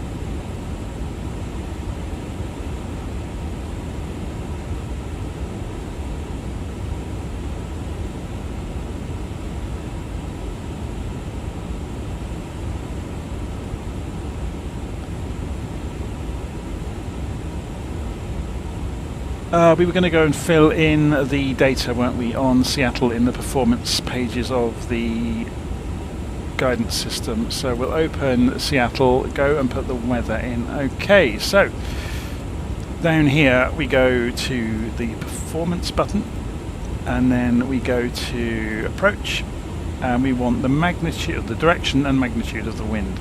So 350 and 16 knots. So 350 and 16, and enter. Outside air temperature at the destination is 30 centigrade, so it's warm for them as well. So outside air temperature is 30 centigrade. QNH is 1015, rounding it up slightly.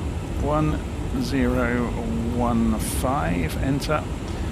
And then we want to put the minimums in. So let's go and have a look at the ILS chart for the airport, and it should say down here, radio minimums 250 feet.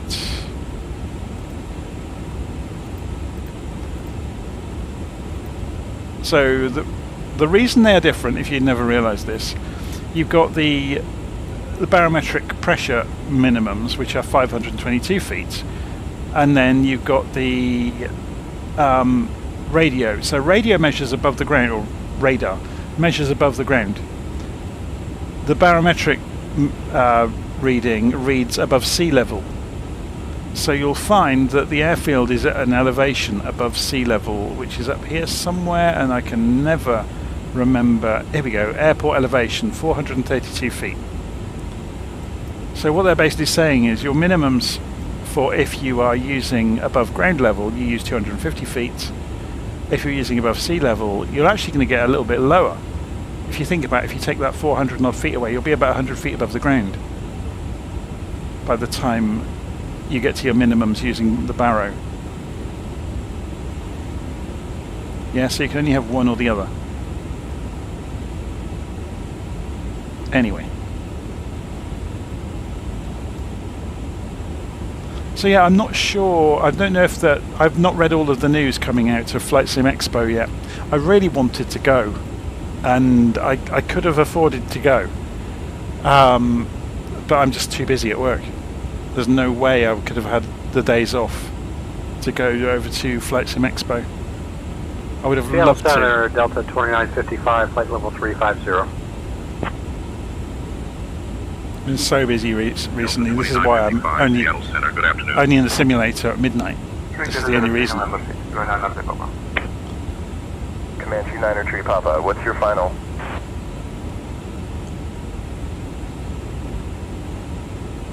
I haven't watched any video about it at all. I've seen a couple of news stories and seen some of the product announcements, but I've not managed to watch any video.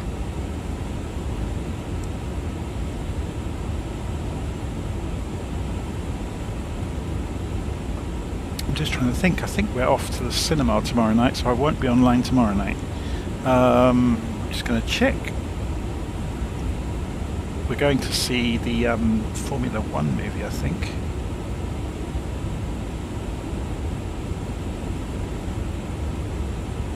Yeah, 8 PM. F1 the movie. So nobody wrote. Well, I already know the story. Everybody knows the story of the movie, don't they? Apparently, it's a good fun popcorn kind of movie. So.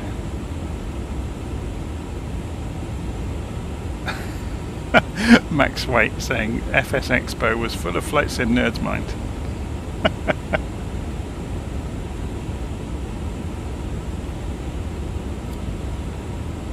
But no, if I had have gone, it would have been lovely to have seen some of the people that I've got to know over the years. Some of them better than others. But yeah.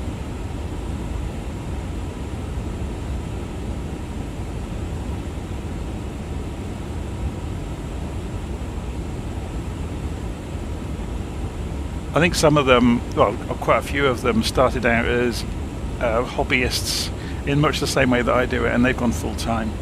So it is their job now, effectively, whereas it's not mine. In the real world, I'm a software and web developer for a big company, and I can't really talk about my work on the channel, I'm afraid.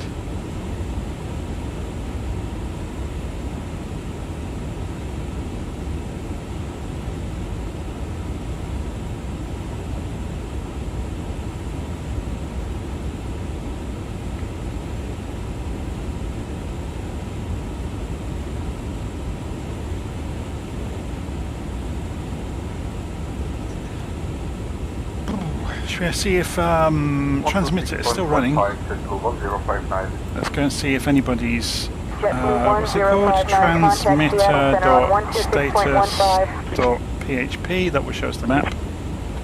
Piper 622, Papa Bravo, Seattle Center, roger. If we put the radar on. So we're approaching Seattle. We should get top of descent really, shouldn't we? Should we go and put this on arc mode? There's top of descent coming.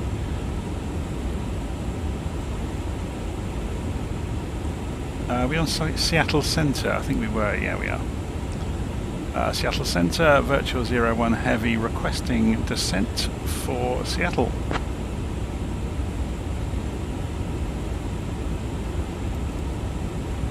Virtual 001 Heavy, descent via Hawks 8 into Seattle. So they're just telling us to use Hawks Zulu 8. Descending via the Hawks Zulu 8 into Seattle, Virtual 01 Heavy. So we need to go and have a look at the chart to figure out what the constraints are. So we are here at the moment, we're nowhere near it, but that doesn't mean we don't need to prepare. So flight level 240 at Battleground, then 220, that means above by the way, above 240 and then above 220. And then between 10,000 and 12,000, so above 12,000 at Hawks. So we'll go for 240 to begin with.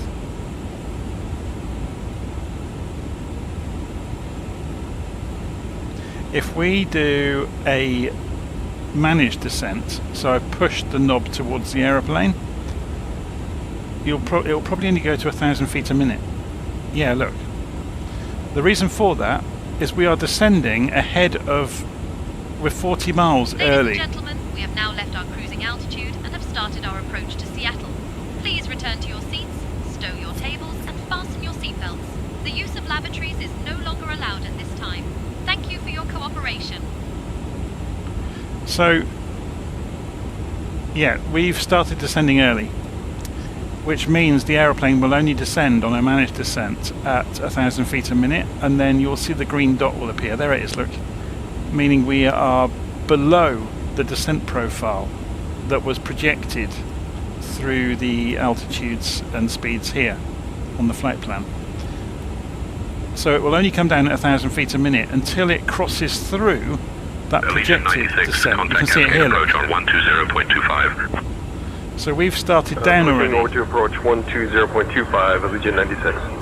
So at some point we will cross through that and hit it, and then it will start descending more steeply. More steeply? So, NM Flyer Robin is saying FS Expo 2026 will be in Minneapolis. Maybe I should buy my tickets now then. Actually, I can't. Next year we're going away for a month. I'm going to disappear from the internet for a month. Can you believe that?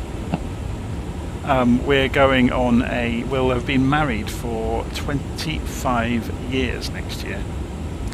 And for our 25th wedding anniversary, we have booked a cruise. And we are basically leaving the kids to fight amongst themselves for... they're not kids anymore, they're grown up. But we're disappearing for a month.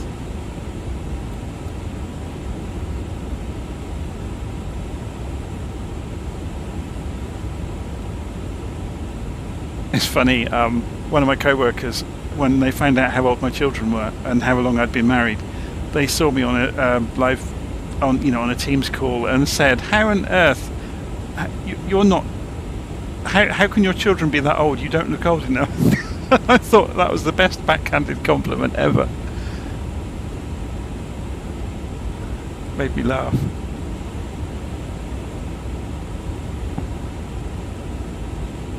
So Squizzle's saying, "Are we going on the Titanic?" Yes, of course we are. So and I'm going to get your name wrong. Ishtak, is it? Ahmed? If given the chance to fly this in real life, would you try it? Absolutely. Maybe not with passengers on board, because the insurance would never let you anywhere near it if there were passengers on board, but I don't think it would be that difficult.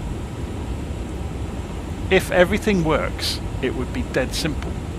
The big problem, and the reason the real pilots train is when things don't work. So suddenly they get the big ring-bound book of instructions out, which is usually hidden around the airplane somewhere. Is it in here? No. Where is it? There's usually the standard operating procedure book around the place, isn't there? It would be to hand somewhere, and you start working through all of the emergency procedures, and that's where the real skill comes in, to work a problem quickly and accurately. And that's why, the commercial pilots are tested and retested all over, on all sorts of failures.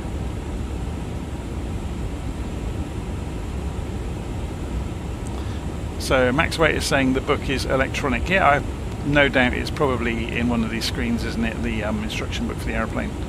But then what if that screen fails? I've no doubt there will be a panel somewhere that pops out and it's got the ring-bound book. I've still not played with the... does it work? How do you get this to come down?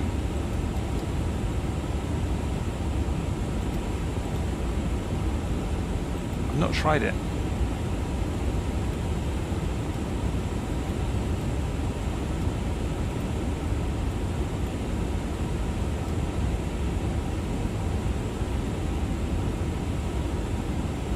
Virtual 001 Heavy, contact Seattle Center on 121.35.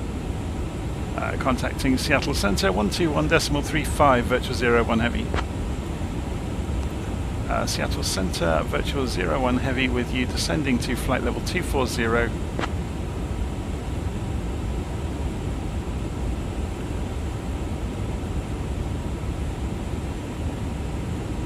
Virtual 01 Heavy, Seattle Center, good afternoon. So let's go and bring the range down a bit on this, because we can now see the constraints. Look, we got above 240 there, and at the rate we're going, we are going to be above it. So you can see here now, it makes a bit more sense. Look, we're below the projected descent. There is an aeroplane about 20 miles ahead of us, look. I wonder, they're 7,000 feet below us though. So if we go and look on the map, we'll see them. There they are. There's another aeroplane, look, at 1,600 feet, just coming into Portland. But they're so far below us, they're not even showing up on TCAS. So what I'm going to do is go to the survey page and put us back on normal mode. 45,000 feet. So it's going to make them disappear because they're not the same altitude as us. We don't need to worry about them. Seattle Center, roger. Citation 44 Charlie, contact Seattle Center on 125.8. 125.8 for citation 44 Charlie.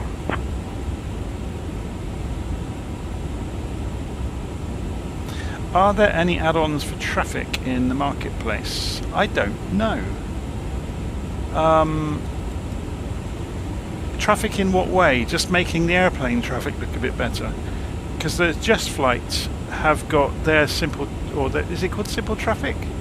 There's also Aerosoft used to have a traffic add-on as well.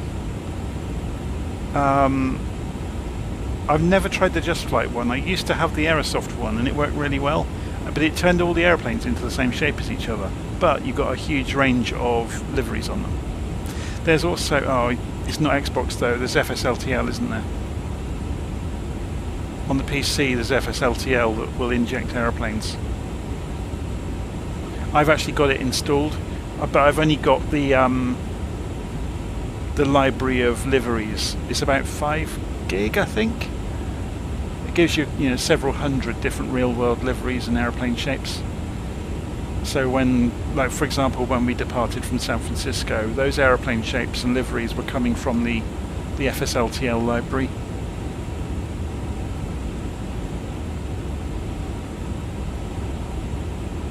But other than that, I'm afraid I'm not knowledgeable at all about Xbox options because I don't have one.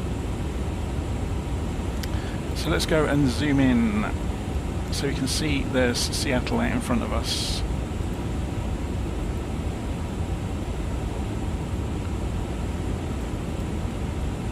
And we should see the profile start to draw towards us. Look, we're back almost on it, and then you'll see the descent rate increase, and then we'll have to keep an eye on speed. Here it comes. So as soon as we hit the descent profile, we'll start descending more steeply.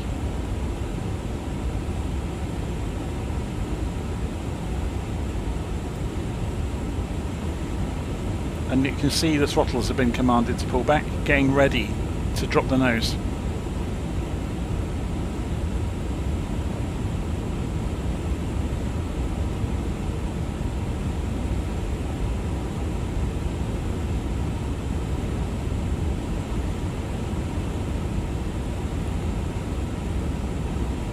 It seems funny, doesn't it, that people watch some of the guides that I put out. I'm really only sharing what I've learned as I learn it. So quite often I will learn more and then go back and do something again. So that's why I only ever write beginner's guide. Because it's the huge advantage the commercial pilots have got is they have a wealth of experience of all of the knowledge around the subject, not just of the specific subject. So where I might learn a little bit, they'll have the wider picture. One of the most obvious examples of that recently was, I think it's Emmanuel, is it? The used to be 737 driver and he's now A330 driver, I think, or Airbus driver. He explained about the lighting of the buttons on the panels, and with the actual logic meaning that if the light is on means that they can be pressed to unlight them. But you really should. This is your guide as to what mode the aeroplane is operating in, not what buttons are lit up. And he comes out with some fantastic little gems like that from time to time, just explaining. And there was another one, one of the other commercial pilots explained what all these little markers mean, and they all have meaning. And it was, yeah, it's to do with the laws that the airplane is operating under. It was fascinating. And you know, the tiny details that unless you've read the book backwards or been on a real world course for the aeroplane, you wouldn't know. So we are keeping an eye on, we're drifting above the target airspeed, look.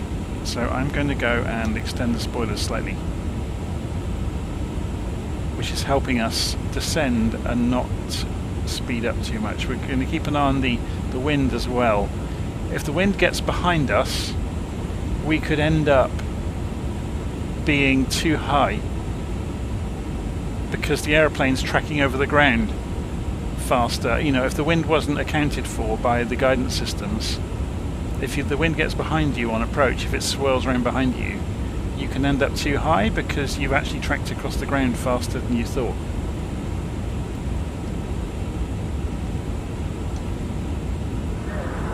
Center, longitude 700 Lima Foxtrot, we're with you at flight level 270. We need to be above 12,000 feet at Hawks, so we can continue on down. 700 Lima Foxtrot, Seattle Center. Good afternoon. Because if you remember, the controller just told us to descend on the Twin Beach 05 on the Charlie, approach. contact Seattle Center on 126.15. Yeah, the arrival, sorry, not approach.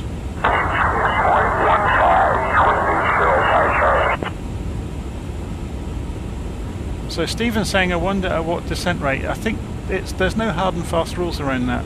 As soon as you're descending normally, they'll ask people to put the seatbelts on.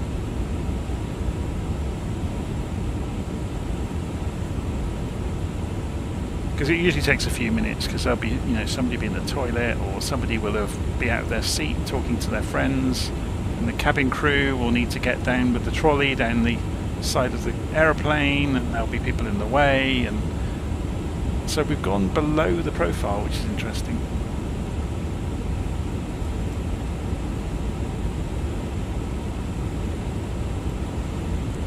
So we're looking here at 12,000 feet at Hawks. Oh, above 12,000, between 12 and 10,000 at foot. Let's go and check the radio for the ILS.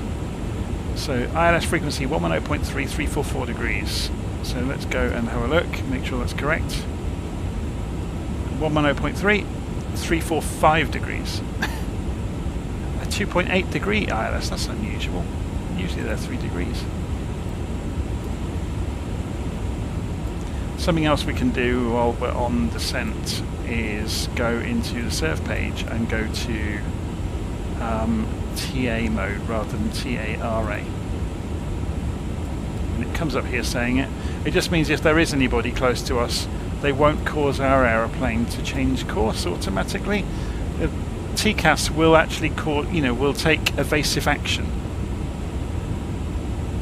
if you've got other traffic around, and we have. Okay, good.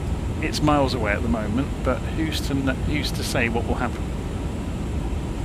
Let's go and have a look on little nav map, because we can see the traffic, can't we? Yeah, look, you can see there's a few different aeroplanes on different approaches in the airspace around us, so we may see them. Are they below us? No, that's above 32,000 feet. That one's at 7,000 feet.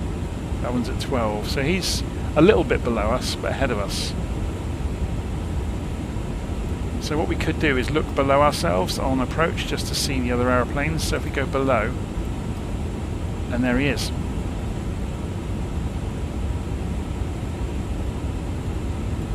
So let's go and reduce the range on this now to 20 miles. 250 on the speed for Delta 2260.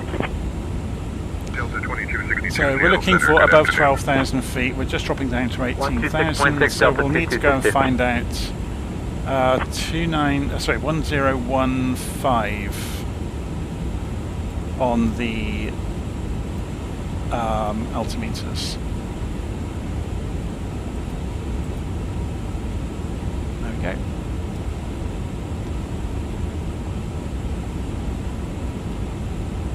So now the reason we do this is we're making the barometric pressure accurate to the ground once we're below the transition altitude.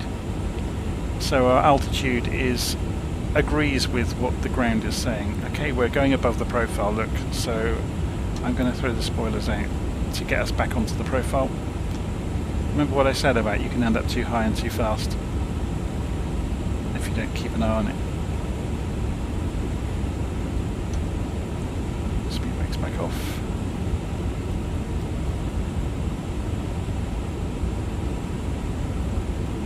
So we should, looking at the plan, we're just coming into view here, look. So we'll come around here, let's put this back on here so you can see the height restriction, the constraints, sorry. So you got above 12,000, then a foot between 10 and 12, and we're dropping basically for 6,000 feet at Sonder and 230 knots. So we've got a speed Virtual 01 Heavy Seattle Center, contact Seattle approach on 119.2. Contacting Seattle approach 119.2, Virtual 01 Heavy. Seattle approach, Virtual 01 Heavy with you descending on the Hawks approach for runway 34 right. I should have known that. Virtual 01 Heavy, Seattle approach, good afternoon, Seattle altimeter 29.901.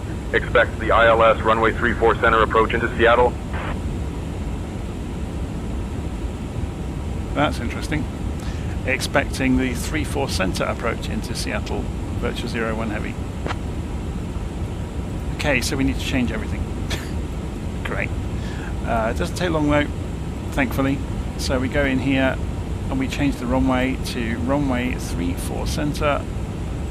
Approach is ILS 34 Alaska center. 905, contact Hawks Seattle can stay Tower the on same. 119.9er. 119.9er, Alaska 905, so on. Sonder. Virtual 001 Heavy, descend and maintain 5,000. Turn right heading 015 vectors for the ILS runway 34 center approach.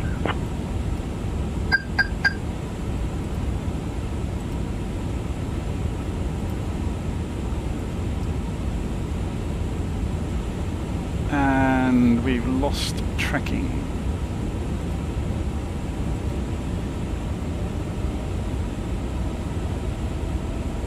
Why have we lost tracking? Clear info.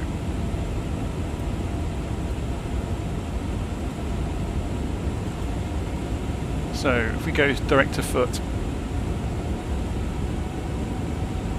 can we do direct?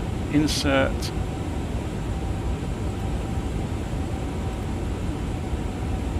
There we go. So now we'll take the instructions. Descend and maintain 5,000, turn right heading 015 vectors on the ILS 34 center approach. Virtual 01 Heavy. Okay, so they're taking it out of our hands. So descend 5,000, we do an open descent, and we go heading 015, so we pull the heading knob towards us. They're basically taking us out of the descent, which is interesting, or out of the Hawks. So we're shortcutting across here. They've done the same for that one, look.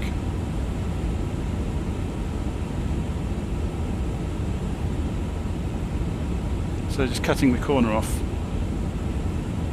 Yeah, we're going straight across here for the airport.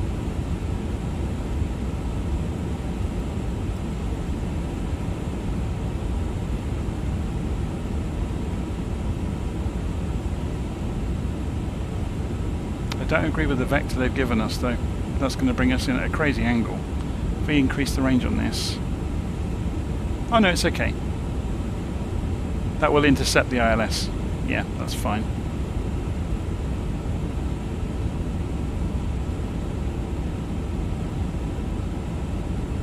Open descent, and it's not coming down very quickly.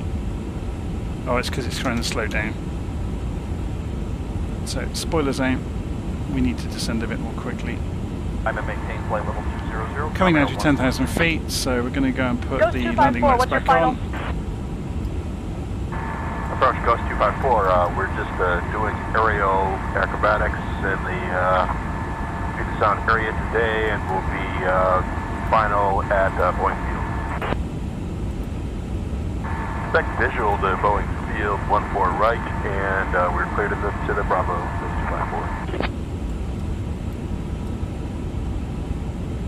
254. Virtual 001 Heavy, turn right heading 035. Captain, cabin is ready.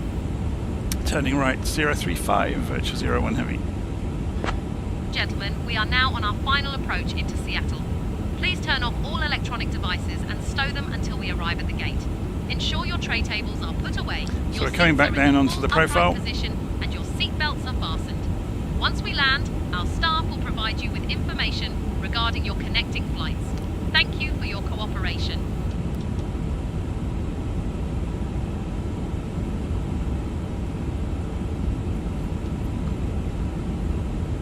So they're probably vectoring us to keep us for the sequencing more than anything.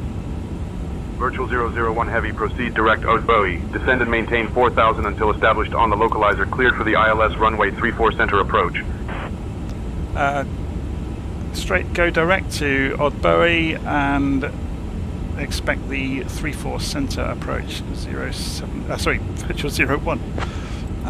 So we right click on this, insert that as a direct to, insert, go, and aeroplane is turning for it. And ILS 34 center approach, so we can descend. Do we have any more constraints on the way? So that's 6,000 feet for Sonder. We're just coming through 6,000 feet now. We want 4,000 feet or above for the next one. So we'll do an open descent 4,000 feet, and we will throw the spoilers out again to allow us to descend more quickly.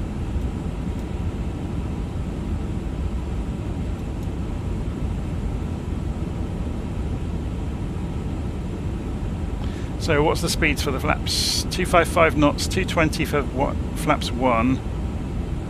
So we can't do them yet. I might get us ready ahead of time, you know.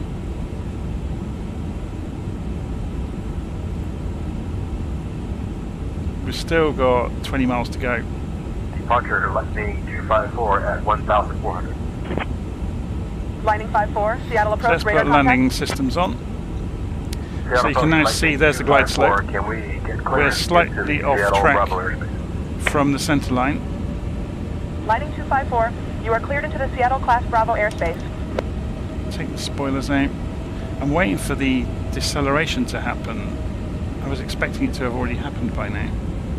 You wouldn't normally be above, say, 220 this close to the airport.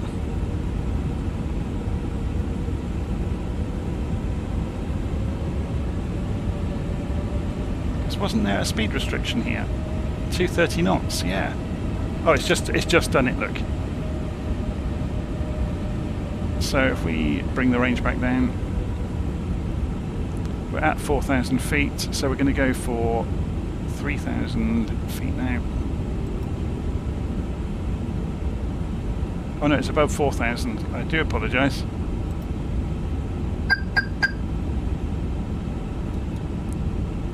Virtual 001 Heavy, contact Seattle Tower on 119.9er. Contacting Seattle Tower, 119.9er, Virtual 01 Heavy. Seattle Tower, Virtual 01 Heavy on approach, runway 34 center.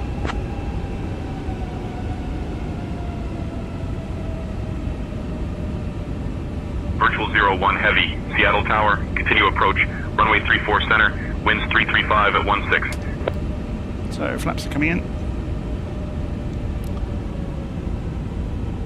and the speed is coming off, and we can now drop to 2,400 feet.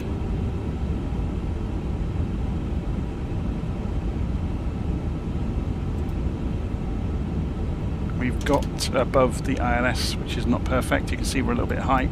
There's the runway. Should we take over and fly it? It'd be a lot easier.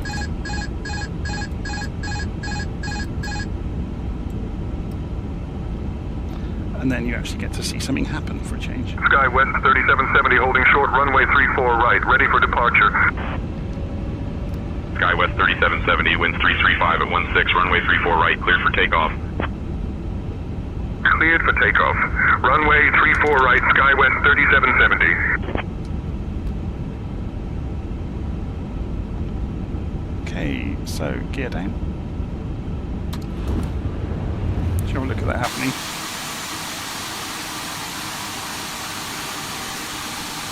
Virtual 01 heavy, Seattle Tower. Winds 335 at 16. Runway 34 center, cleared to land.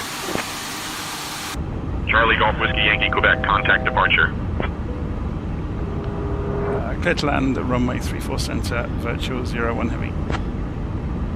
2,500.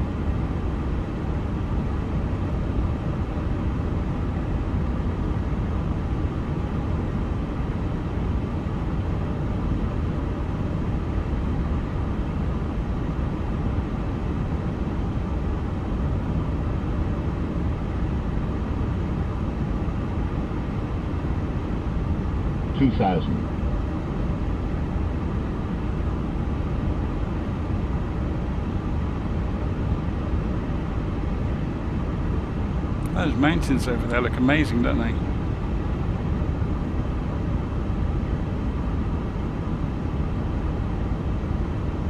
So we're just keeping an eye on the glide slope. Speed is coming right off now. I've left the auto throttle on. The airplane that was ahead of us, I think, has already landed. Contact departure. Over to departure, SkyWest 3770.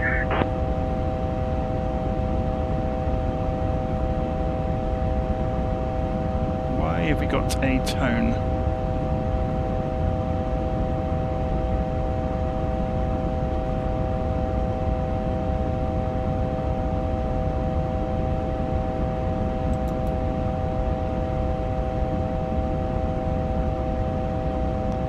Does anybody know what the tone is?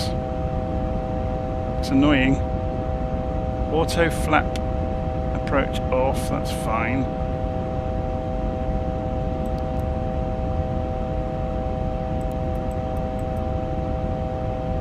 I don't know what that tone is for. There's no warning. Oh, there we go. Landing gear down, flaps gear. Oh, is it just the ground spoilers? 1,000. While I'm busy looking around the cockpit, we're busy drifting away from the approach.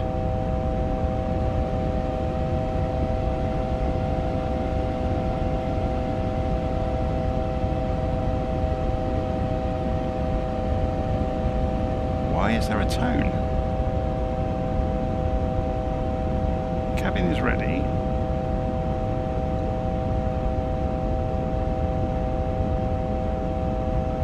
Anyway, I need to concentrate. 10-4. Oh, there's a, 4,000 feet, look but at we're that already at wicked 10,000 hill. feet. Stupid game. No, we're not descending. We're in IFR.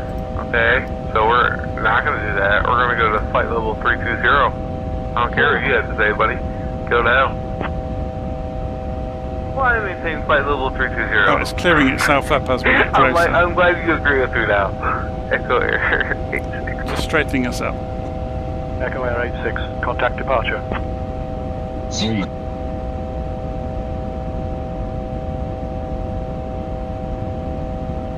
We got wind shear all of a sudden for a few moments there. That was 90, odd. 80, 7, 50, 40, 30, 20, retard, 10, 5. Okay, reverses.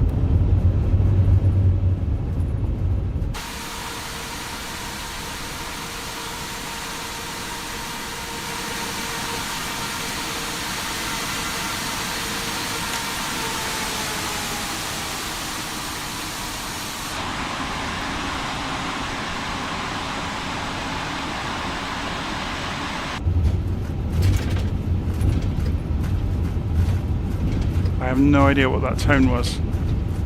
Couldn't see anything obvious around the cockpit. I'd already cancelled the alarm when we went manual on the controls.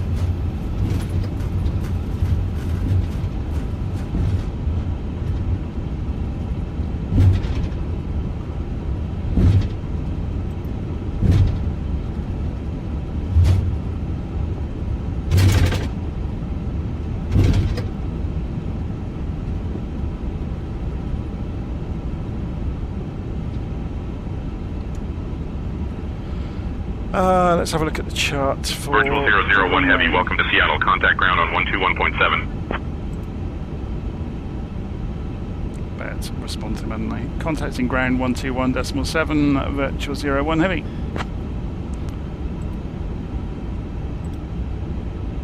It's runway 16 left. We are crossing at Echo. Delta 2318 holding short, runway 34 right, ready for departure. Seattle ground, Virtual 01 Heavy, requesting cross runway 16 left at Echo. City due to its lush evergreen trees. Also, did you know that Seattle is home to the first Starbucks coffee shop? We hope you enjoyed your flight with us today. Please remain seated with your seatbelts fastened until we reach the final parking position. On behalf of Captain Jonathan, First Officer Amanda, and the entire crew, Virtual 001 Heavy, cross runway 16 left at Echo approved. Is 4:39 p.m. Okay, off we go.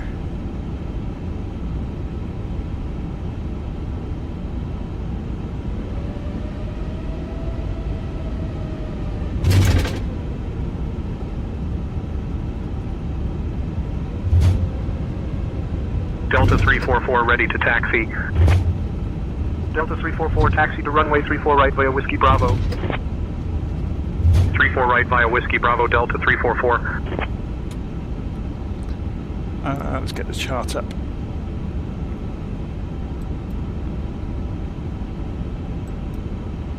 Seattle ground, Virtual 01 Heavy, requesting taxi to parking. Alaska 1086, pushback approved. So we got Push and start approved. Bravo Alaska 1086. and Alpha. Are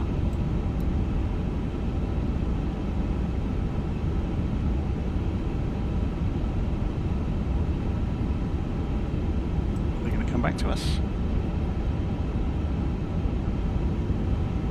They were busy talking to others.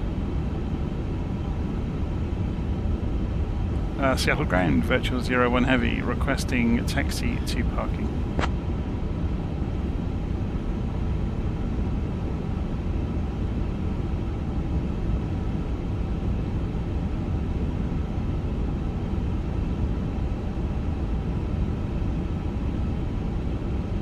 I need to move this aeroplane. We are still stuck on the runway. I'm going to anticipate we're going to turn right. There's somebody down there as well, look.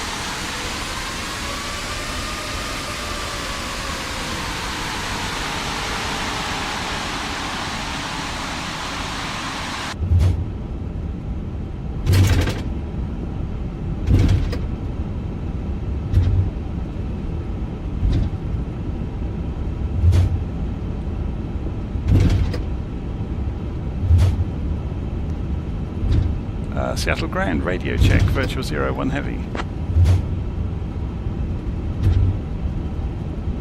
Virtual 001 Heavy, sounds great from here. Seattle ground, Virtual 01 Heavy, requesting instructions for taxi to parking.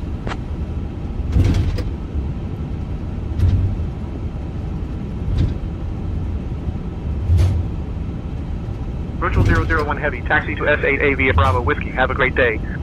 Bravo and Whiskey. Alaska 1086 ready to taxi.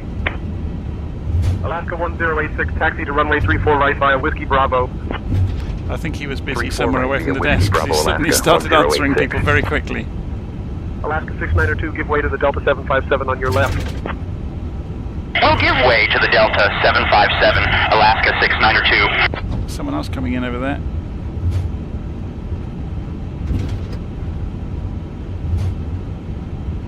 Seattle ground, Delta 2027 Heavy, requesting push start.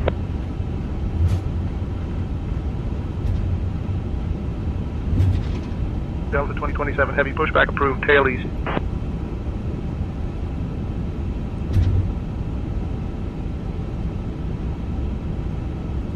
Tail east, Delta 2027 Heavy.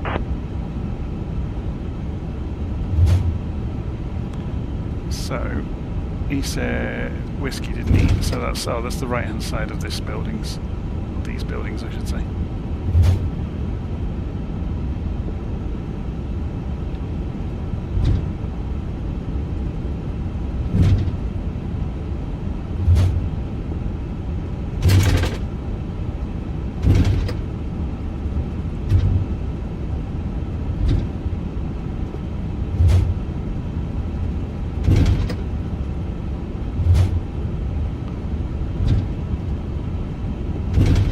Oh, do you know what? I'm going to park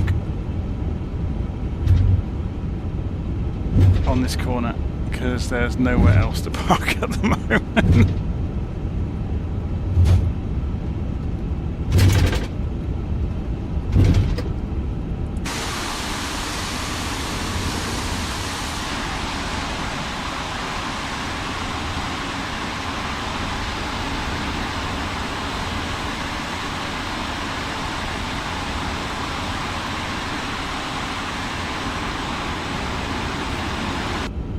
Okay, so what we can do to get the airplane shut down is go back into here and go to ground and put the chocks in place, put the GPU onto the airplane. Seattle ground, request IFR clearance external to power, LAX, and then Amerifed 331. So then the beacon light can come I am off. working on that clearance. Stand Strobes by. can go to off now. They should have been off already. Seattle Really. ground, request IFR clearance to LAX, FedEx 977. I'll grab that clearance. Give me just a minute.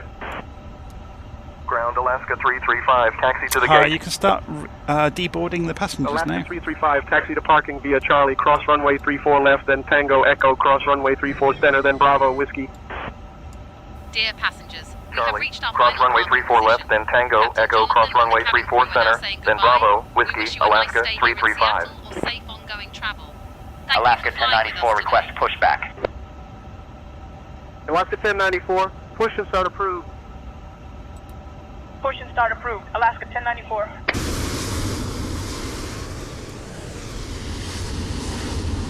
We're going to go and get the stairs.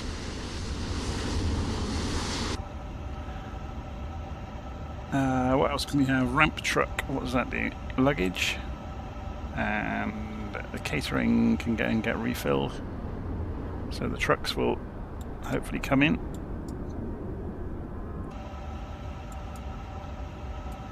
So now the engines are off, we can go and turn off the fuel pumps. We can go and turn off the crew supply. We can go and turn off ADIRs. We can go and turn off the emergency lights. There's not a lot to do overhead, is there, once you get the airplane shut down? It's quite straightforward on the Airbus. Okay, we're on electric power. We can just sit here now. Wait for the magic to happen. Oh, they're not actually going to bring the ramp up. For whatever reason. Maybe they've had a falling out.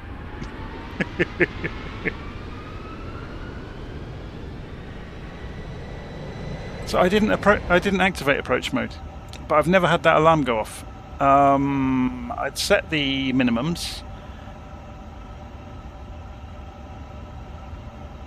I wasn't using approach mode because I didn't need it. I flew it in manually. Yeah, interesting. I've got a faint recollection of having it happen before and solving it before, and I can't remember what solved it. Anyway. There you go. So that's the A350. Alaska 10904, ready to taxi. And that was SayIntentions giving us the taxi to other runway 34 right via Whiskey airplanes. Bravo. So if we go to 34 right via Whiskey. Bravo Alaska 10904. So all of these airplanes have been injected in by SayIntentions. It's doing it live. And it does it without hurting frame rate. So you can see them taxiing out and going out onto the runway here. It's pretty cool, isn't it?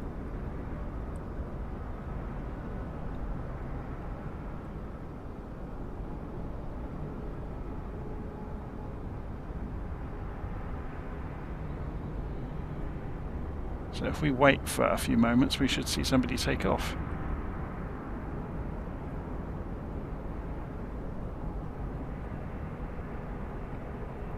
With the hilly runway.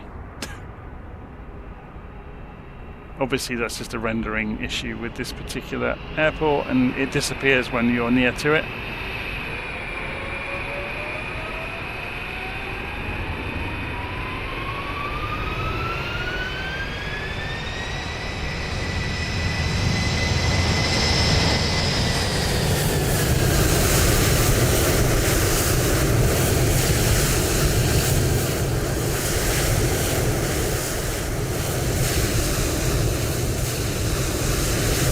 clever, isn't it? I mean, it has its little glitches and bugs here and there, but it is enormously clever.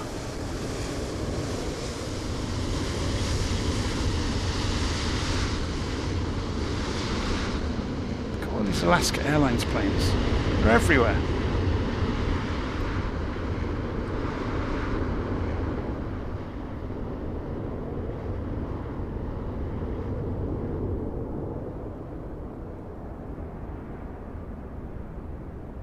I wonder if that's a bit of a glitch, having that many Alaska Airlines planes. God, look at all the cars on the roof here. It's very good, isn't it, this airport? This is one of the built-in ones.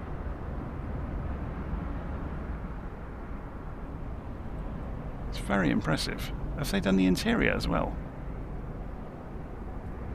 No, it's just the exteriors. Alaska 736, pushback approved.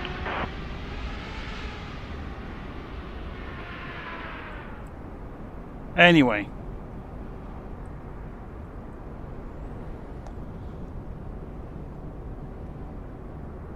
You can see the city out in the distance, look.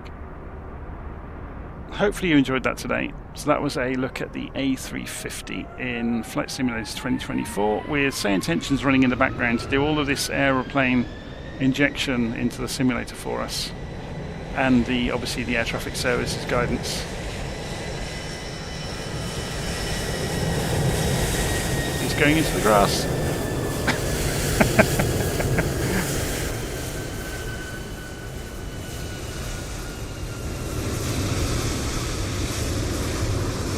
Right, I'm going to leave it there.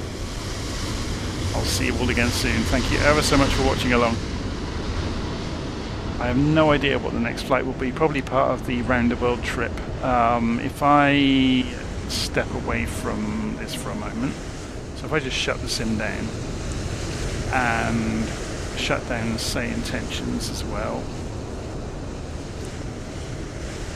and then if I go File, Open Flight Plan, No, and then say we want to go and have a look at the round the world trip, which is down here somewhere.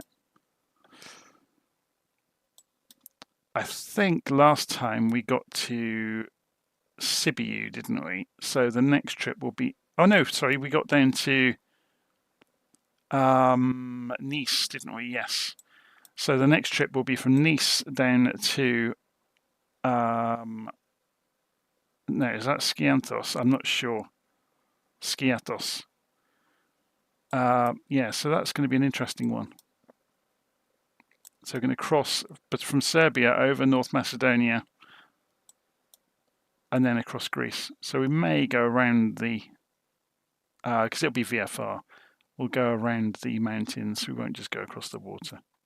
So we've got our old friend Sarah and Gwent down there as well. Okay. I will see you all again soon.